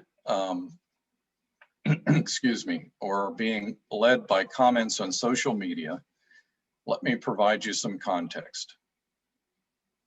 I've spent over a year now generally not responding to private interest groups who I feel have been spewing innuendos, half-truths, and alternative facts about the city's water resources and what this water system plan is and what it would purportedly do. It has been, in fact, amazing to me at times to listen to positions being proposed against conserving water resources while purporting to have greater concern for the river's health than any of you or us on the city staff or council. Early last year, when it appeared that we might reach agreement with Salal Water Association on a water use agreement, and I let that be known to the public, we were soundly condemned at the idea of making an agreement with Salal. Several months later, when it became apparent that we likely would not be able to reach agreement with Salal on that same agreement, we were then condemned for not being able to reach agreement with them. To be clear, I am not speaking to the mass number of folks who are on the call tonight, those in the community who have concerns. I am speaking to the few virulent people spreading misinformation. I choose to trust in science, in our professionals, and in our regulators, who have all weighed in that this plan meets all requirements. Again and finally, I want to assure you, this plan assures our ability to ensure we have the right facilities, the right professional support, and the right mechanisms for ensuring that we continue to deliver safe drinking water to you, our citizens. Council, thank you for allowing me that pause. Water system plan, I believe again, Mr. Loudenbach, this came through your committee. So as chair, would you like to introduce a motion? Absolutely, Your Honor. Motion to approve AB 21-017, an ordinance repealing ordinance 1728 adopted a July 2020 water system plan and adopting December 2020 water system plan as first and final reading. Thank you. Do I have a second? I see a second by Mr. Garcia. Thank you very much. Mr. Loudenbach, would you please speak to the motion? I think that Mr. Rigos and the staff and those who testified tonight have made their positions abundantly clear. And I believe that the best case going forward is to approve the plan. And I would encourage a due pass. And rest assured that we are interested in establishing the correct mitigation system in place before any further development is approved. Thank you. Mr. Garcia, you were the second. Would you like to speak? Yeah, I want to first start off and by saying thank you to everybody that came tonight. Both meetings were well attended, and I know that there's going to be people upset with the my vote tonight. And I understand that we don't see eye to eye on this issue, but I truly do appreciate the participation. Some of you, we've spent hours on the phone debating this very topic. And I don't think that we've ever really come to a full agreement that we were on the same page. I feel like we're to this spot now because we have relied on a contract with Salal for far too long. I feel like we should have moved on in the past, and we probably would have maybe had some of these things online already. It was brought up that the Salal group came out to a resounding no, that they wanted a contract with Salal. That message has been heard. We're working on other plans. The notion of purchasing water directly from SPU was brought up tonight. So I hope there's some, discussion on that. I know that some of us on the council have brought that up, but what this boils down to is we're in a spot where we have people that oppose our plan, and I know that some of you are going to feel that I'm not hearing you. What I am going to say is I'm tasked to do what's best for the city in representing you. And at this point in time, I haven't seen any science or expertise that tells me that what the city's plan is incorrect. I haven't been presented any facts that say anything other than I'm trusting what the experts that we have is telling me. Mr. Rigos and Mr. Porter at Mrs. Dodovio, Dr. Berg, they're telling me that we will be all right if we do this. And that's what I have to believe because I haven't seen any science that tells me otherwise. One other thing I kind of want to address tonight too is, I trust them. They've earned my trust. And until that is broken, which I don't have any reason to believe it will be, that's what I'm going to base my decisions off of. The water conservation ordinance, if Mr. Rigos called me tomorrow and said, we have found unlimited mitigation water and we don't need to have the conservation ordinance, I would still not repeal the conservation ordinance. It's the right thing to do, and that's why I voted for it. It's just, to me, it just doesn't go away. It is part of being good stewards of our resources. It's up there with the plastic bags. It's just, it is protecting our environment. I feel like it's unfortunate that we're in this spot, but I do trust that we are working to get it resolved. The Army National Guard, again, not approved without a mitigation source that can do it. This is, Mr. Rigo said earlier today that he's turned people away with other development projects. We understand that we need a backup secondary source of mitigation water. That being said, I will be supporting this plan tonight. I'm sorry that many of you don't agree with me in that support. I hope that those of us that have talked in the past will still be able to talk about moving forward and getting this resolved. But at this point in time, I'm believing my experts. I'm believing the Department of Ecology experts. And until something comes along that tells me I shouldn't, that's where I'm voting. Thank you, Mr. Garcia. Any other member of council?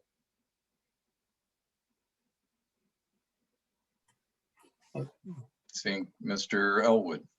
Well, I'm sorry, I just have a brief statement and a few questions, but if Mr. Rosen has some comments, I'll hold. All right, Mr. Rosen, we'll go to you first. Sure, I'll speak to it. Over the last, I'd say several months, I've gotten, like the rest of my fellow council members, so many emails regarding this issue. I feel that some of the folks who are talking about the water issue are also mixing in growth into that conversation. Now, I can't speak for everyone and I don't know where everyone stands, but in emails that I read, oftentimes I see the opposition to the water plan intermingled with the opposition to growth. To those folks, I'd like to speak a little bit tonight and address that. As the only council member that voted against the Dahlgren property and is probably the most consistent opponent to growth, especially residential growth, this water plan needs to be approved.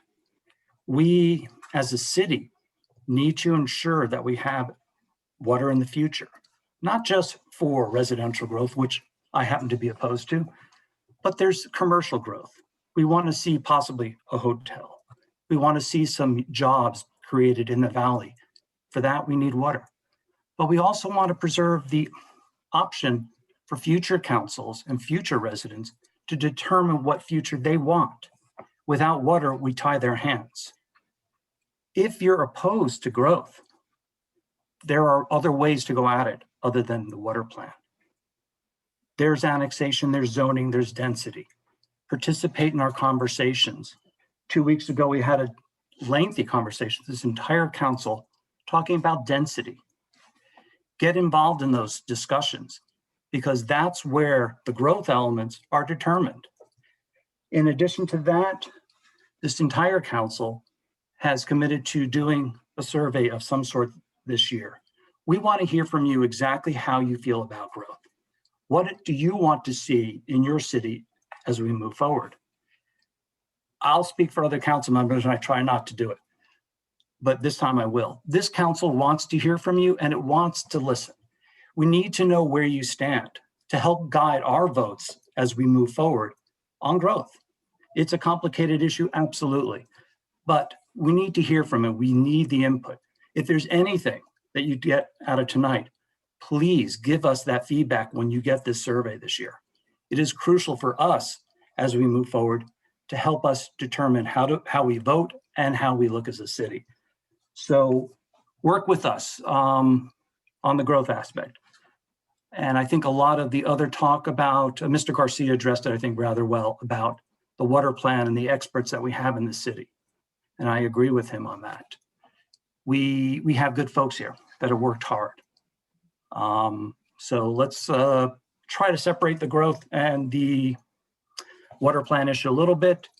And I understand that's not everybody. I know there's some here that are absolutely concerned with the environment. I get it. And I appreciate your concerns. Thank you, Mr. Rosen. Back to you, Mr. Elwood. Thank you, Your Honor. Thank you, Jonathan and Chris, for your words. So I have a couple, I guess, comments that I'd like to make, but also some other additional questions that weren't like related to the clarification phase of our earlier round.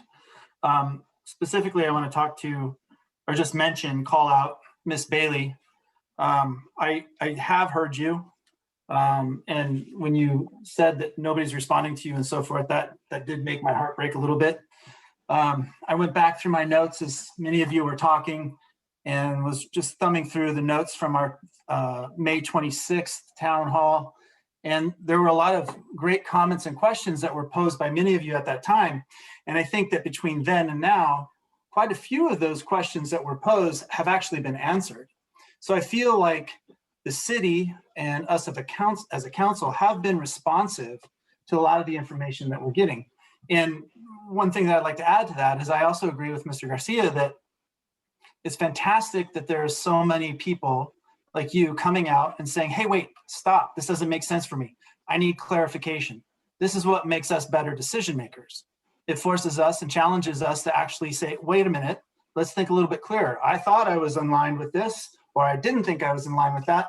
But until we actually hear the voices of people that are concerned, we're doing things in our own little bubble here, and that's not appropriate. So I commend and appreciate all the feedback, even though some of it has been, negative or less than productive, but I still, in that, I recognize that there's passion.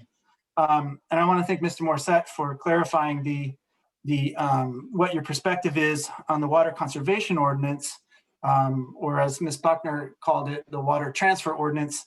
And so with that, I just have a few extra questions that I'd like to ask Mr. Rigos or anybody else on the staff, and then a couple questions for Mr. Kenyon from a legal perspective.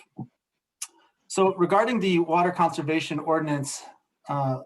Rigos, specifically about this notion that we passed that as a means to secure water for the National Guard. And what I'm taking away from that sentiment is that if the National Guard comes in, they start consuming water, we're going to take away from the water usage of our citizens. I don't see how that is written into the water conservation ordinance. In fact, I think there was a lot of planning that went into using average previous year usage per household, so that there were different mechanisms in place that were actually going to say, hey, look, if you use this much water, it's based on this benchmark, not the whole collection or the usage of the National Guard. Am I right in that regard? When we were preparing the water conservation ordinance, I don't think there was any talk on how the National Guard is integrated with the conservation ordinance.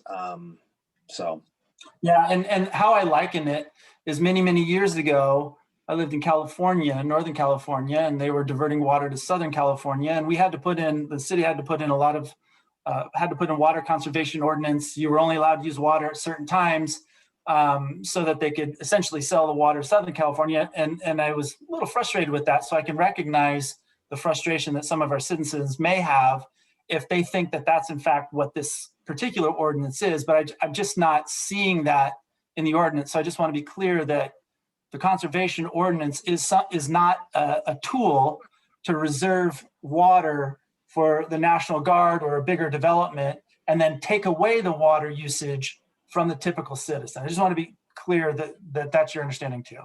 Yeah, that's my understanding too. Okay, perfect. And then to Mr. Brewer, I believe, Brewster, sorry, apologize for mispronouncing your name. You had mentioned the idea that you felt like it was a threat. And that was something that really concerned us. And we put a lot of thought into that. I mean, we didn't approve that overnight.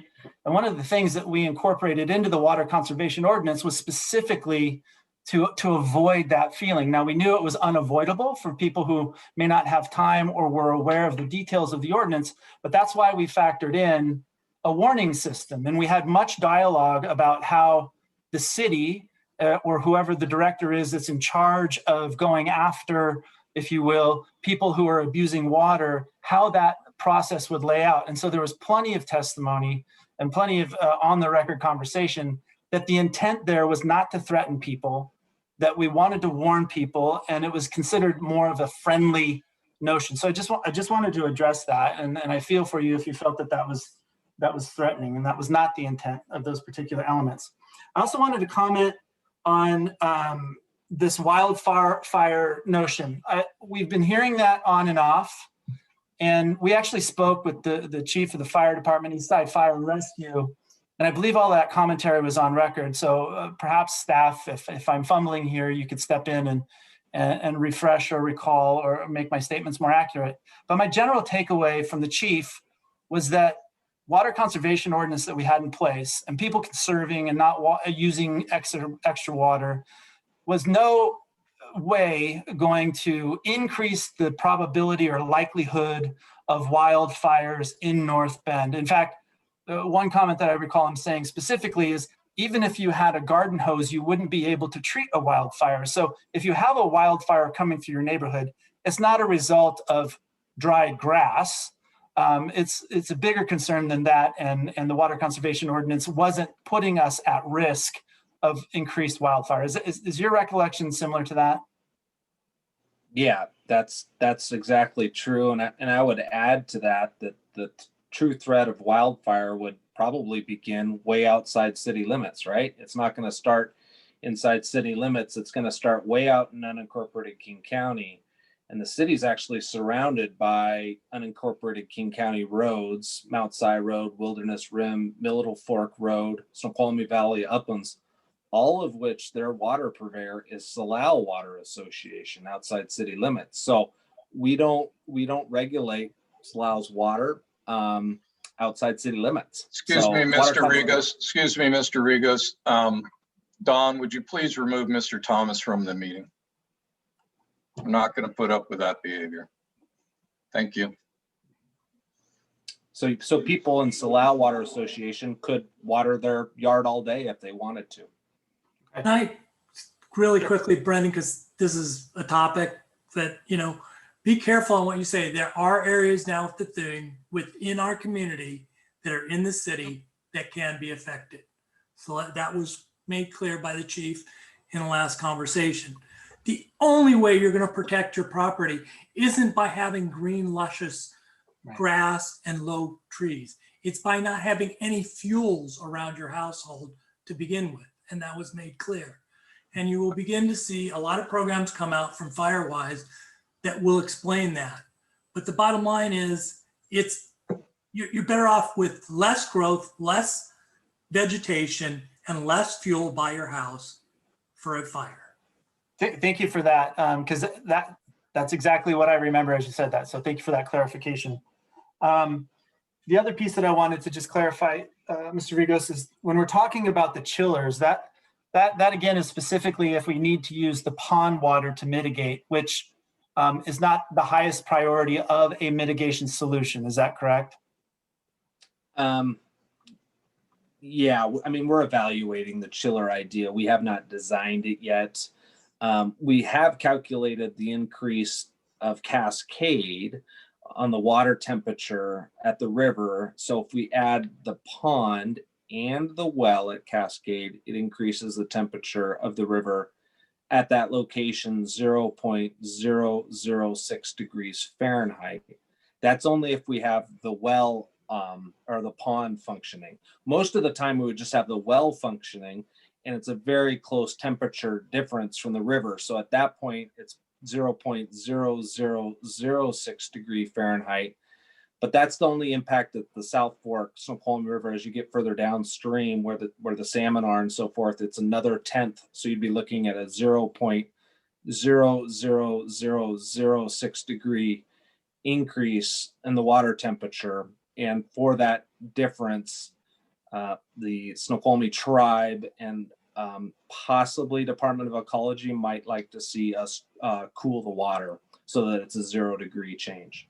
Got it. And thank you for the decimal points there. That helps make the conversation about the warmer water temperature a little bit more precise. So I appreciate that. Another question for you, Mr. Regos, is, many have been citing, past history, the water moratorium and so forth as evidence or proof that the city's been reckless in its water stewardship. Would you mind just going through, in the years since the moratorium has been lifted, just some key milestones that may demonstrate to folks in this meeting that the city has been becoming more of a responsible steward of its water? I know we've talked about some, but I would really appreciate if you'd indulge me with just maybe even repeating some, but adding more to that list if you have that. Well, that's a great question, Brendan. And I would preface that by saying that 25 years ago, when the city of North Bend was experiencing those water problems, none of our current council members were council members. There was no similar staff. It's a totally new group here at City of North Bend than what you saw in the late 90s. That said, since 2007, we've built the Centennial Well, which allowed the city to become the first water mitigation purveyor in Snoqualmie River watershed.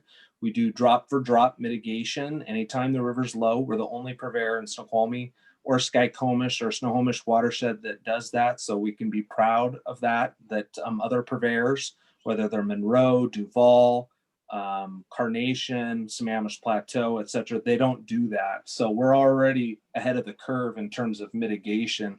I appreciated the lady from the Orca Conservancy that came on to speak tonight. So hopefully she takes that home with her, that realizes that, hey, North Bend's already doing a good environmental steward in that regard. We do that mitigation from moving water from the Cedar River to the Snoqualmie River watershed. A couple of years ago, we upgraded Mount Si Springs with a variable frequency drive, so we could be more efficient at the water over there. We hired a computer SCADA manager in 2016 to ensure that the mitigation system is extremely reliable, and he is great at running the computers for the city. So I'm not a software engineer, but he is, and he can run all the SCADA equipment.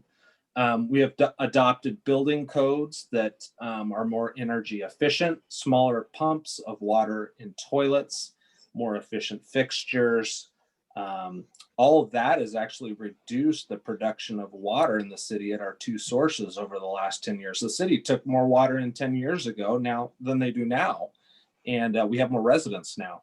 You wouldn't think that's the case, but that's exactly what's happened. We've also replaced 4 major water mains that was spoke to earlier, just old asbestos concrete water pipe. It deteriorates. Over time, we've done that in the last 6 years.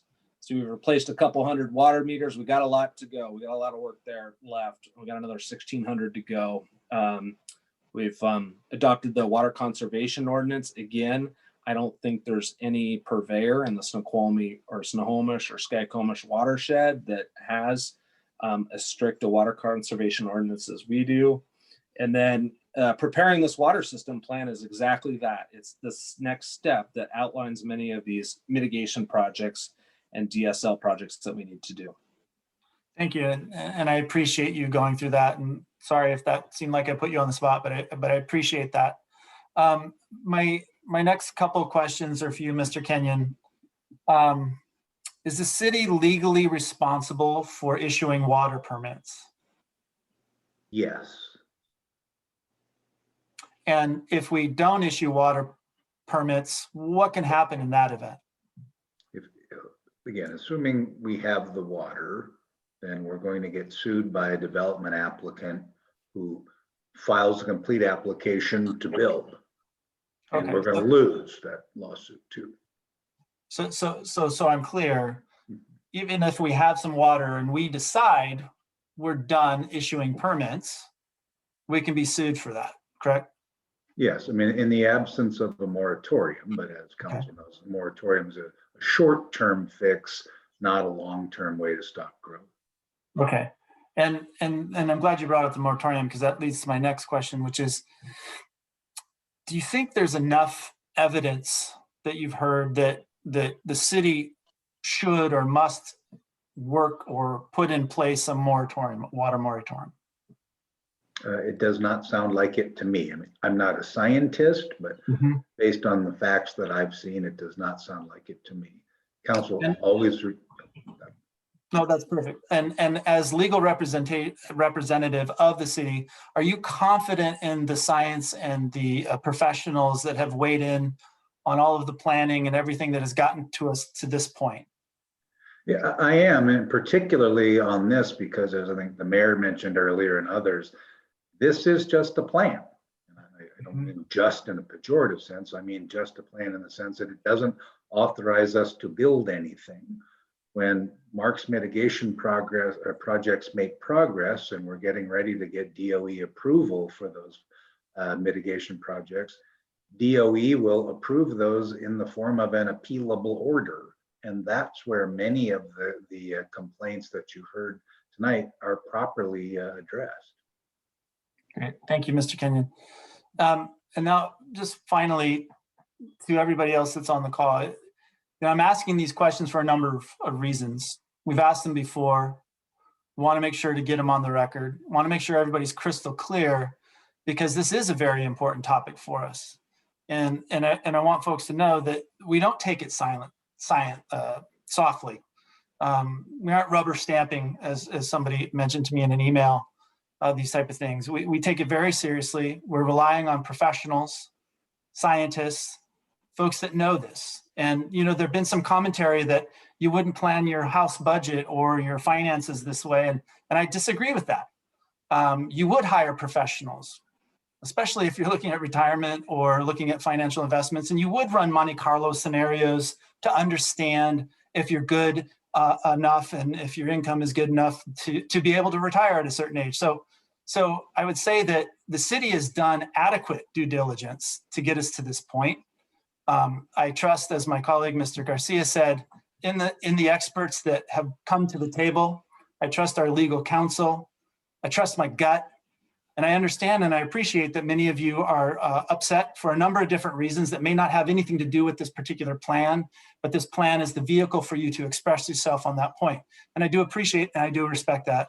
And so with that, that's my final commentary. Thank you. Thank you, Mr. Elwood. Mr. Gotthelf. Well, I thank all my colleagues for the comments they made, and I appreciate it. You know, one of the other comments was made is that we're in an area that has got a lot of rain, and that, you know, people think, well, why do we have to conserve water? Well, because it's a limited resource, and that's the biggest, you know, reason, whether we have a lot of rain or not, that we have a conservation ordinance. And like Chris said, that conservation ordinance should stay and will stay even if we have all the mitigation. Another point that I think is important to bring up is we are the only place within the Snohomish, Snoqualmie watershed that does do mitigation. Okay, so at the end of the day, if we're really concerned about the river, we should be looking all throughout this community, not at North Bend, that we're looking at what, 10,000 citizens and how much water that's going to affect. The whole watershed needs to be looked at. With that being said, we can't move forward or even come up with ideas without having a plan in place. And that's what this is about. We've been talking about this for what, at least since August. We've had multiple, we've had at least 2 or 3 town halls since we've been trying to get this done. Recently had another town hall tonight. It's been approved by the Department of DOH. It's been approved by King County. It's been approved by the UTRC. We can't move forward with additional things or water until we, you know, get all this approved. And what we need to do is what's right for the citizens of North Bend is get this forward. I understand there's concern. I understand there's been issues in the past, but I would look at other cities and say, we're probably no different than other cities. Not sure that's a good thing or not, but that's the reality of it. We've worked hard on this. We've listened to input. We understand some people who have been part of this. They've been able to put their input, such as the Friends of the Family. They've been in every one of the lawsuits. They've put all their information forward to the same regulatory authorities that we do. And all those regulatory authorities have approved it. There's always going to be more information they're going to find. It's all been presented. It's not like we're the only ones doing it and haven't been talking about it. So I'm in favor of this plan. Thank you, Mr. Gotthelf. Anyone else? Think we've heard from everyone but Ms. Miller, Ms. Cullen. I'm trying to look around, find you on my screen if you want to make comment. Speak up. Ms. Miller, I see you unmuted. Did you want to speak? Sure, Mr. Mayor. You know, right now I'm listening to rain pelt on my rooftop and my brain goes to a water catcher somewhere placed on the property that can collect that water, and therefore being creative to be able to use that water for a period of time during the summer or spring to, you know, plant for plants. That's where my brain went. And that's what it takes to be creative. And this is a super difficult scenario. We've worked really hard. I appreciate everybody's effort. This is not a perfect world, sadly, but we do live in an amazing environment, and I wish to do all I can to protect it. I know my other fellow council members feel similarly. I do care about wildlife, the fish, of course, the salmon, the orca. I really appreciate all the commentary the emails that have come out, and that you find folks showed up tonight to talk further into your passion. I do believe that we need to educate and continue to educate our constituents about everything that we do. But in order to do that, we need to have an open-mindedness, all of us, to be able to listen to everybody. And we're trying to do that here. And I know everyone, including myself, is doing their best to provide truthful and honest commentary. We're looking for answers. We're asking questions.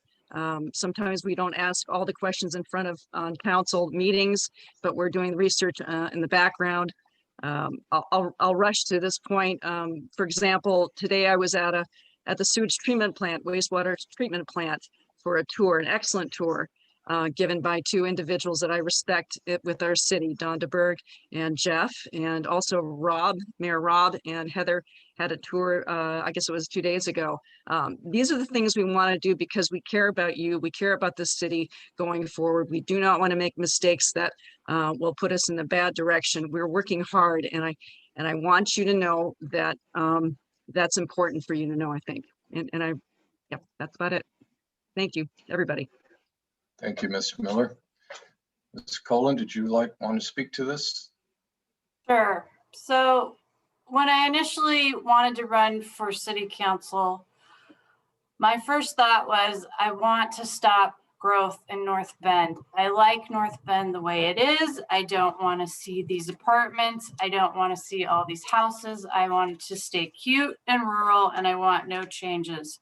And as I got involved on the council, I realized there's all these rules with King County, and also that we are a bedroom community to Seattle, and people want to live here. It is beautiful. It is an easy commute, and it's hard to stop it. And I can't blame anybody for wanting to move here. We all did. Everybody that's part of the Zoom call right now moved to North Bend and lives in a house that at one point was on a forest or a pasture. So we are all guilty of growth. What I will say is for the water conservation ordinance, I grew up in Southern California. We always conserved water. I would be sitting at North Bend Bar and Grill and the waitress would bring me water that I didn't even ask for. And I was like, what is this? We're just throwing water away. So I do believe in the water conservation ordinance. I do wish North Bend could stay cute and rural, but we're evolving and it's sad, but it's happening. And we need to evolve in a way that works for everybody. Thank you. Thank you, Ms. Cullen. I believe all members of council have had an opportunity to speak at this time. So before calling for a vote, I just want to cycle back and see if anything anyone else has said sparked further thought for anyone.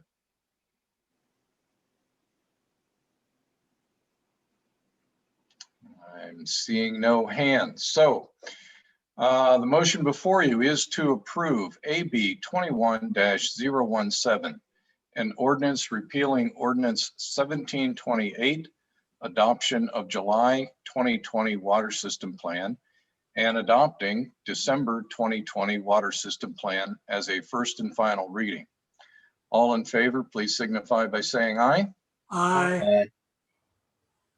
Any opposed? Seeing none opposed, the motion carries and it is unanimous. Thank you very much, council. Thank you especially for your very thoughtful comments. I appreciate the care that you took, especially addressing the folks on the phone tonight and on this call. I want to again say to all of the audience, and I do understand that a few of my comments may sound harsh on this particular issue. I do indeed appreciate your input and your insight. We will at times have a disagreement. Sometimes it can be on facts and sometimes it is on general philosophy or direction. That is the way the system works, of course, but that does not reduce my respect for your concerns or your willingness to bring those issues forward. So I do thank you for all your input. It was a great turnout tonight. Thank you for that. With that, we will move to Mayor, Council, Administrator concerns and initiatives. Mr. Godhelf, would you like to lead us off?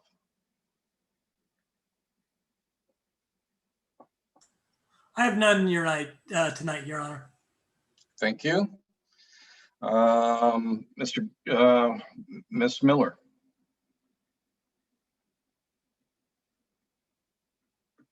Ms. Miller, you're muted.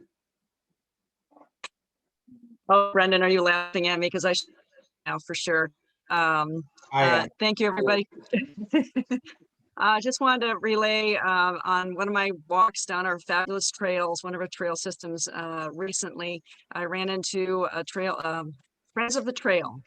This is a nonprofit that goes around. I don't know if everybody knows about that. Fine group of individuals. They always look for volunteers. But anyway, this moment, I had a conversation, face masks, of course, on, but they had pulled out over 600 pounds of garbage out of our beautiful woods. So there are people out there doing extraordinary things. You walk around every day with your mask on, I'm sure, but just know that there's incredible people doing incredible things. It's not always negative in our arena out here. It's a beautiful place. So let's try to keep it beautiful. Thank you, everybody, and have a good night, and please stay safe. Thank you for that reminder. And for those who don't know, the city does support that organization in their efforts to do that, financially support. Thank you. Mr. Loudenbeck. Thank you, Your Honor. Nothing to add tonight. Thanks to everybody who participated. We certainly do consider all the information that's brought before us. And we've been working on this plan for 2 years. And it's hopefully finally in the books. And we can move on to the hard work of getting mitigation. So that's it. Thank you. Thank you, Mr. Loudenbeck. Mr. Rosen. Nothing more tonight. I think we've all had an opportunity to speak our mind. Thank you. Thank you, sir. Ms. Cullen. So my heart is feeling a little heavy from this vote, but I would like to say to the citizens that sent us emails, that spoke tonight at the town hall and also at the city council, we do hear you, we do listen to you. Don't be disheartened. If you love this town, I know that you do, and some other situation arises, please feel free to please contact us again. I know this was a rough one. That's it. Thank you, Ms. Cullen. Mr. Elwood. Thank you, Your Honor. I'll echo some of those sentiments as well. Appreciate everybody coming out and the passion that they put into it. And I know it's not always good when a governing body votes a way you don't want them to vote. But as long as they trust that we're doing our job and doing the due diligence, I hope they can understand that. I also wanted to address, I think it was Mr. Hansen had brought up some points about repairing sidewalks and so forth. I like that. I'd like to figure out how we can take some more action on that. Unfortunately, I couldn't hear everything he was saying, so I hope some other people were able to catch that. But so I appreciate those commentary, and also talking about the making sure that the passage through Old and New Side View does have some, we contemplate making it safer for pedestrians. So I appreciate those comments and the comments of everybody else who showed up tonight. So thank you, Your Honor. Thank you, Mr. Elwood. Pro Tem Garcia. Well, first and foremost, I'd like to wish everybody the sentiment of please stay safe, wear your mask, social distance. I haven't heard an official number, but I think our numbers are back down on our COVID. Haven't heard that we're the highest per capita in the state anymore. So I wish that. Truly want to thank everybody for coming and speaking and sending the emails and participating. I've lived here for a little over 40 years, and now coming up on half of those years, 20, I've been involved in some fashion or another trying to make North Bend a better place. And I say that because I've been in your position before where I was on the descending opinion at times when I previously started. I would bet that Beth Mosh remembers me coming to meetings and saying, oh, this and that. And then I got started on the planning commission, and Beth started teaching me some of the rules and guidance of the ways that we do things. I served on the Alpine Days committee. I've participated in schools. I've coached your children. And one thing has like just kind of popped up that just kind of made me go, oh, wow, that's me. You know, it was brought that some of us are business owners and developers. And I guess now that since I've built a building in town, I guess I would be considered the developer. And I've never really pictured myself as such. I've always just thought of myself as somebody that cared about our town. And I bring this up because I truly believe that the 8 of us that are elected, our staff, our commissions, and everybody truly does what they feel is best for our town. I've always voted for what I feel is best. And there's been times where it has cost my business. If you think that I'm sitting here at the city council meetings for sometimes 20, 30 hours a week, spending city business to make my business better, it doesn't work that way. I mean, we're basically volunteers. And I truly, like I said, I truly believe that we all have given our best. I've poured 20 years of my heart and soul into trying to make North Bend a better place. And it's just part of the process, but I would encourage some of you, I'm noticing that we've lost some people. I would encourage some of you that if you don't like the way that this is going, get involved. There's going to be some seats up for election this year. You know, there's commissions and committees that come up. Like I said, I was in your spot at one point in time and didn't, you know, agree with what was happening in North Bend, but I got involved, and I hope that at the end of my time, I've made a difference to make North Bend a better place. I'm sorry that we don't always agree on everything, but we hear you. We might not agree, but we hear you, and we appreciate your time and effort. So everybody just have a good night, and let's remember a long time ago, there was a meeting about what we wanted North Bend to be, and it talked about rural character. And the community leaders of the time, I sat in on that meeting, and I remember just being in awe of, I'm in the room with these people, right? And what they described rural character is the way that we treat each other. It's seeing people you know at the grocery store and saying hi, and being respectful and neighborly, and the small town feel of how people interact is what rural character was all about. So thank you. Thank you, Mr. Garcia. I think that's quite amazing bookends there. One of our newest members on council, Ms. Colvin, and you as kind of the bookends in service, and we have quite a variety across our council, and so it's nice to hear about engage, and there are things to do, and as you mentioned, so thank you for that. Mr. Miller, sorry, are you trying to get my attention, Mr. Elwood? Yes, I am. Sorry. I did a grave oversight. I wanted to thank Mr. Rigos for your input. I know I was hammering you with a lot of questions. So your demeanor, your honesty, your integrity was great. So I just didn't want to walk away without saying thank you for that tonight. Thank you, Your Honor. Thank you. Thank you. Okay, Mr. Miller, we haven't heard from you yet tonight. Well, and you probably won't because it's a late hour and I know everybody's tired, but I think the council did a good job on a very tough issue. Thank you. Thank you. There you go. All right. And I will try and keep my closing comments brief. Few things, though, that I do want the community at large to know, and I'm thankful that we do have the members still with us that have stayed. Starting on March 1st, the city's solid waste and recycling provider, Republic Services, will launch new garbage and recycling collection routes. About 50%, about half of the customers in the city will be assigned new service days. The changes in the routes is designed to increase efficiency and balance to existing North Bend routes and decrease the time Republic trucks are on city roads.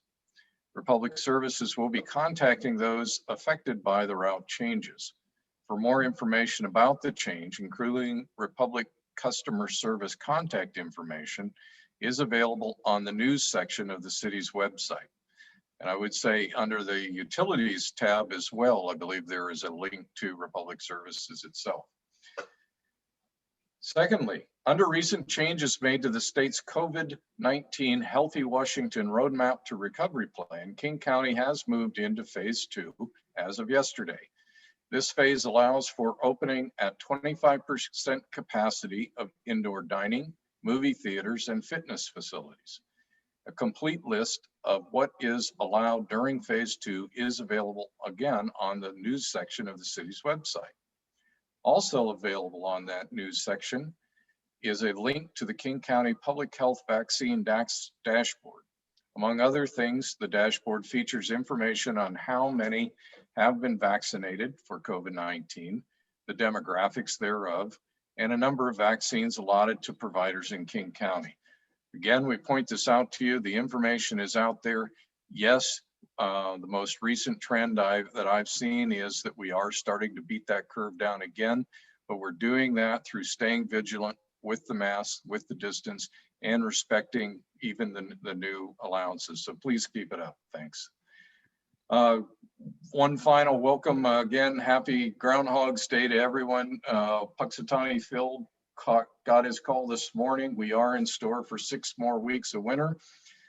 Despite that furry rodents prediction, I think we can agree that when we finally do see spring, it will be one that's filled with beauty, brightness, and hope. And we do want you to stay healthy and safe and celebrate that with us. We will get out of this together. Council, just a reminder, we will be having a special work study next Tuesday, February 9th at 7 p.m. via Zoom. And that's all I have for you this evening.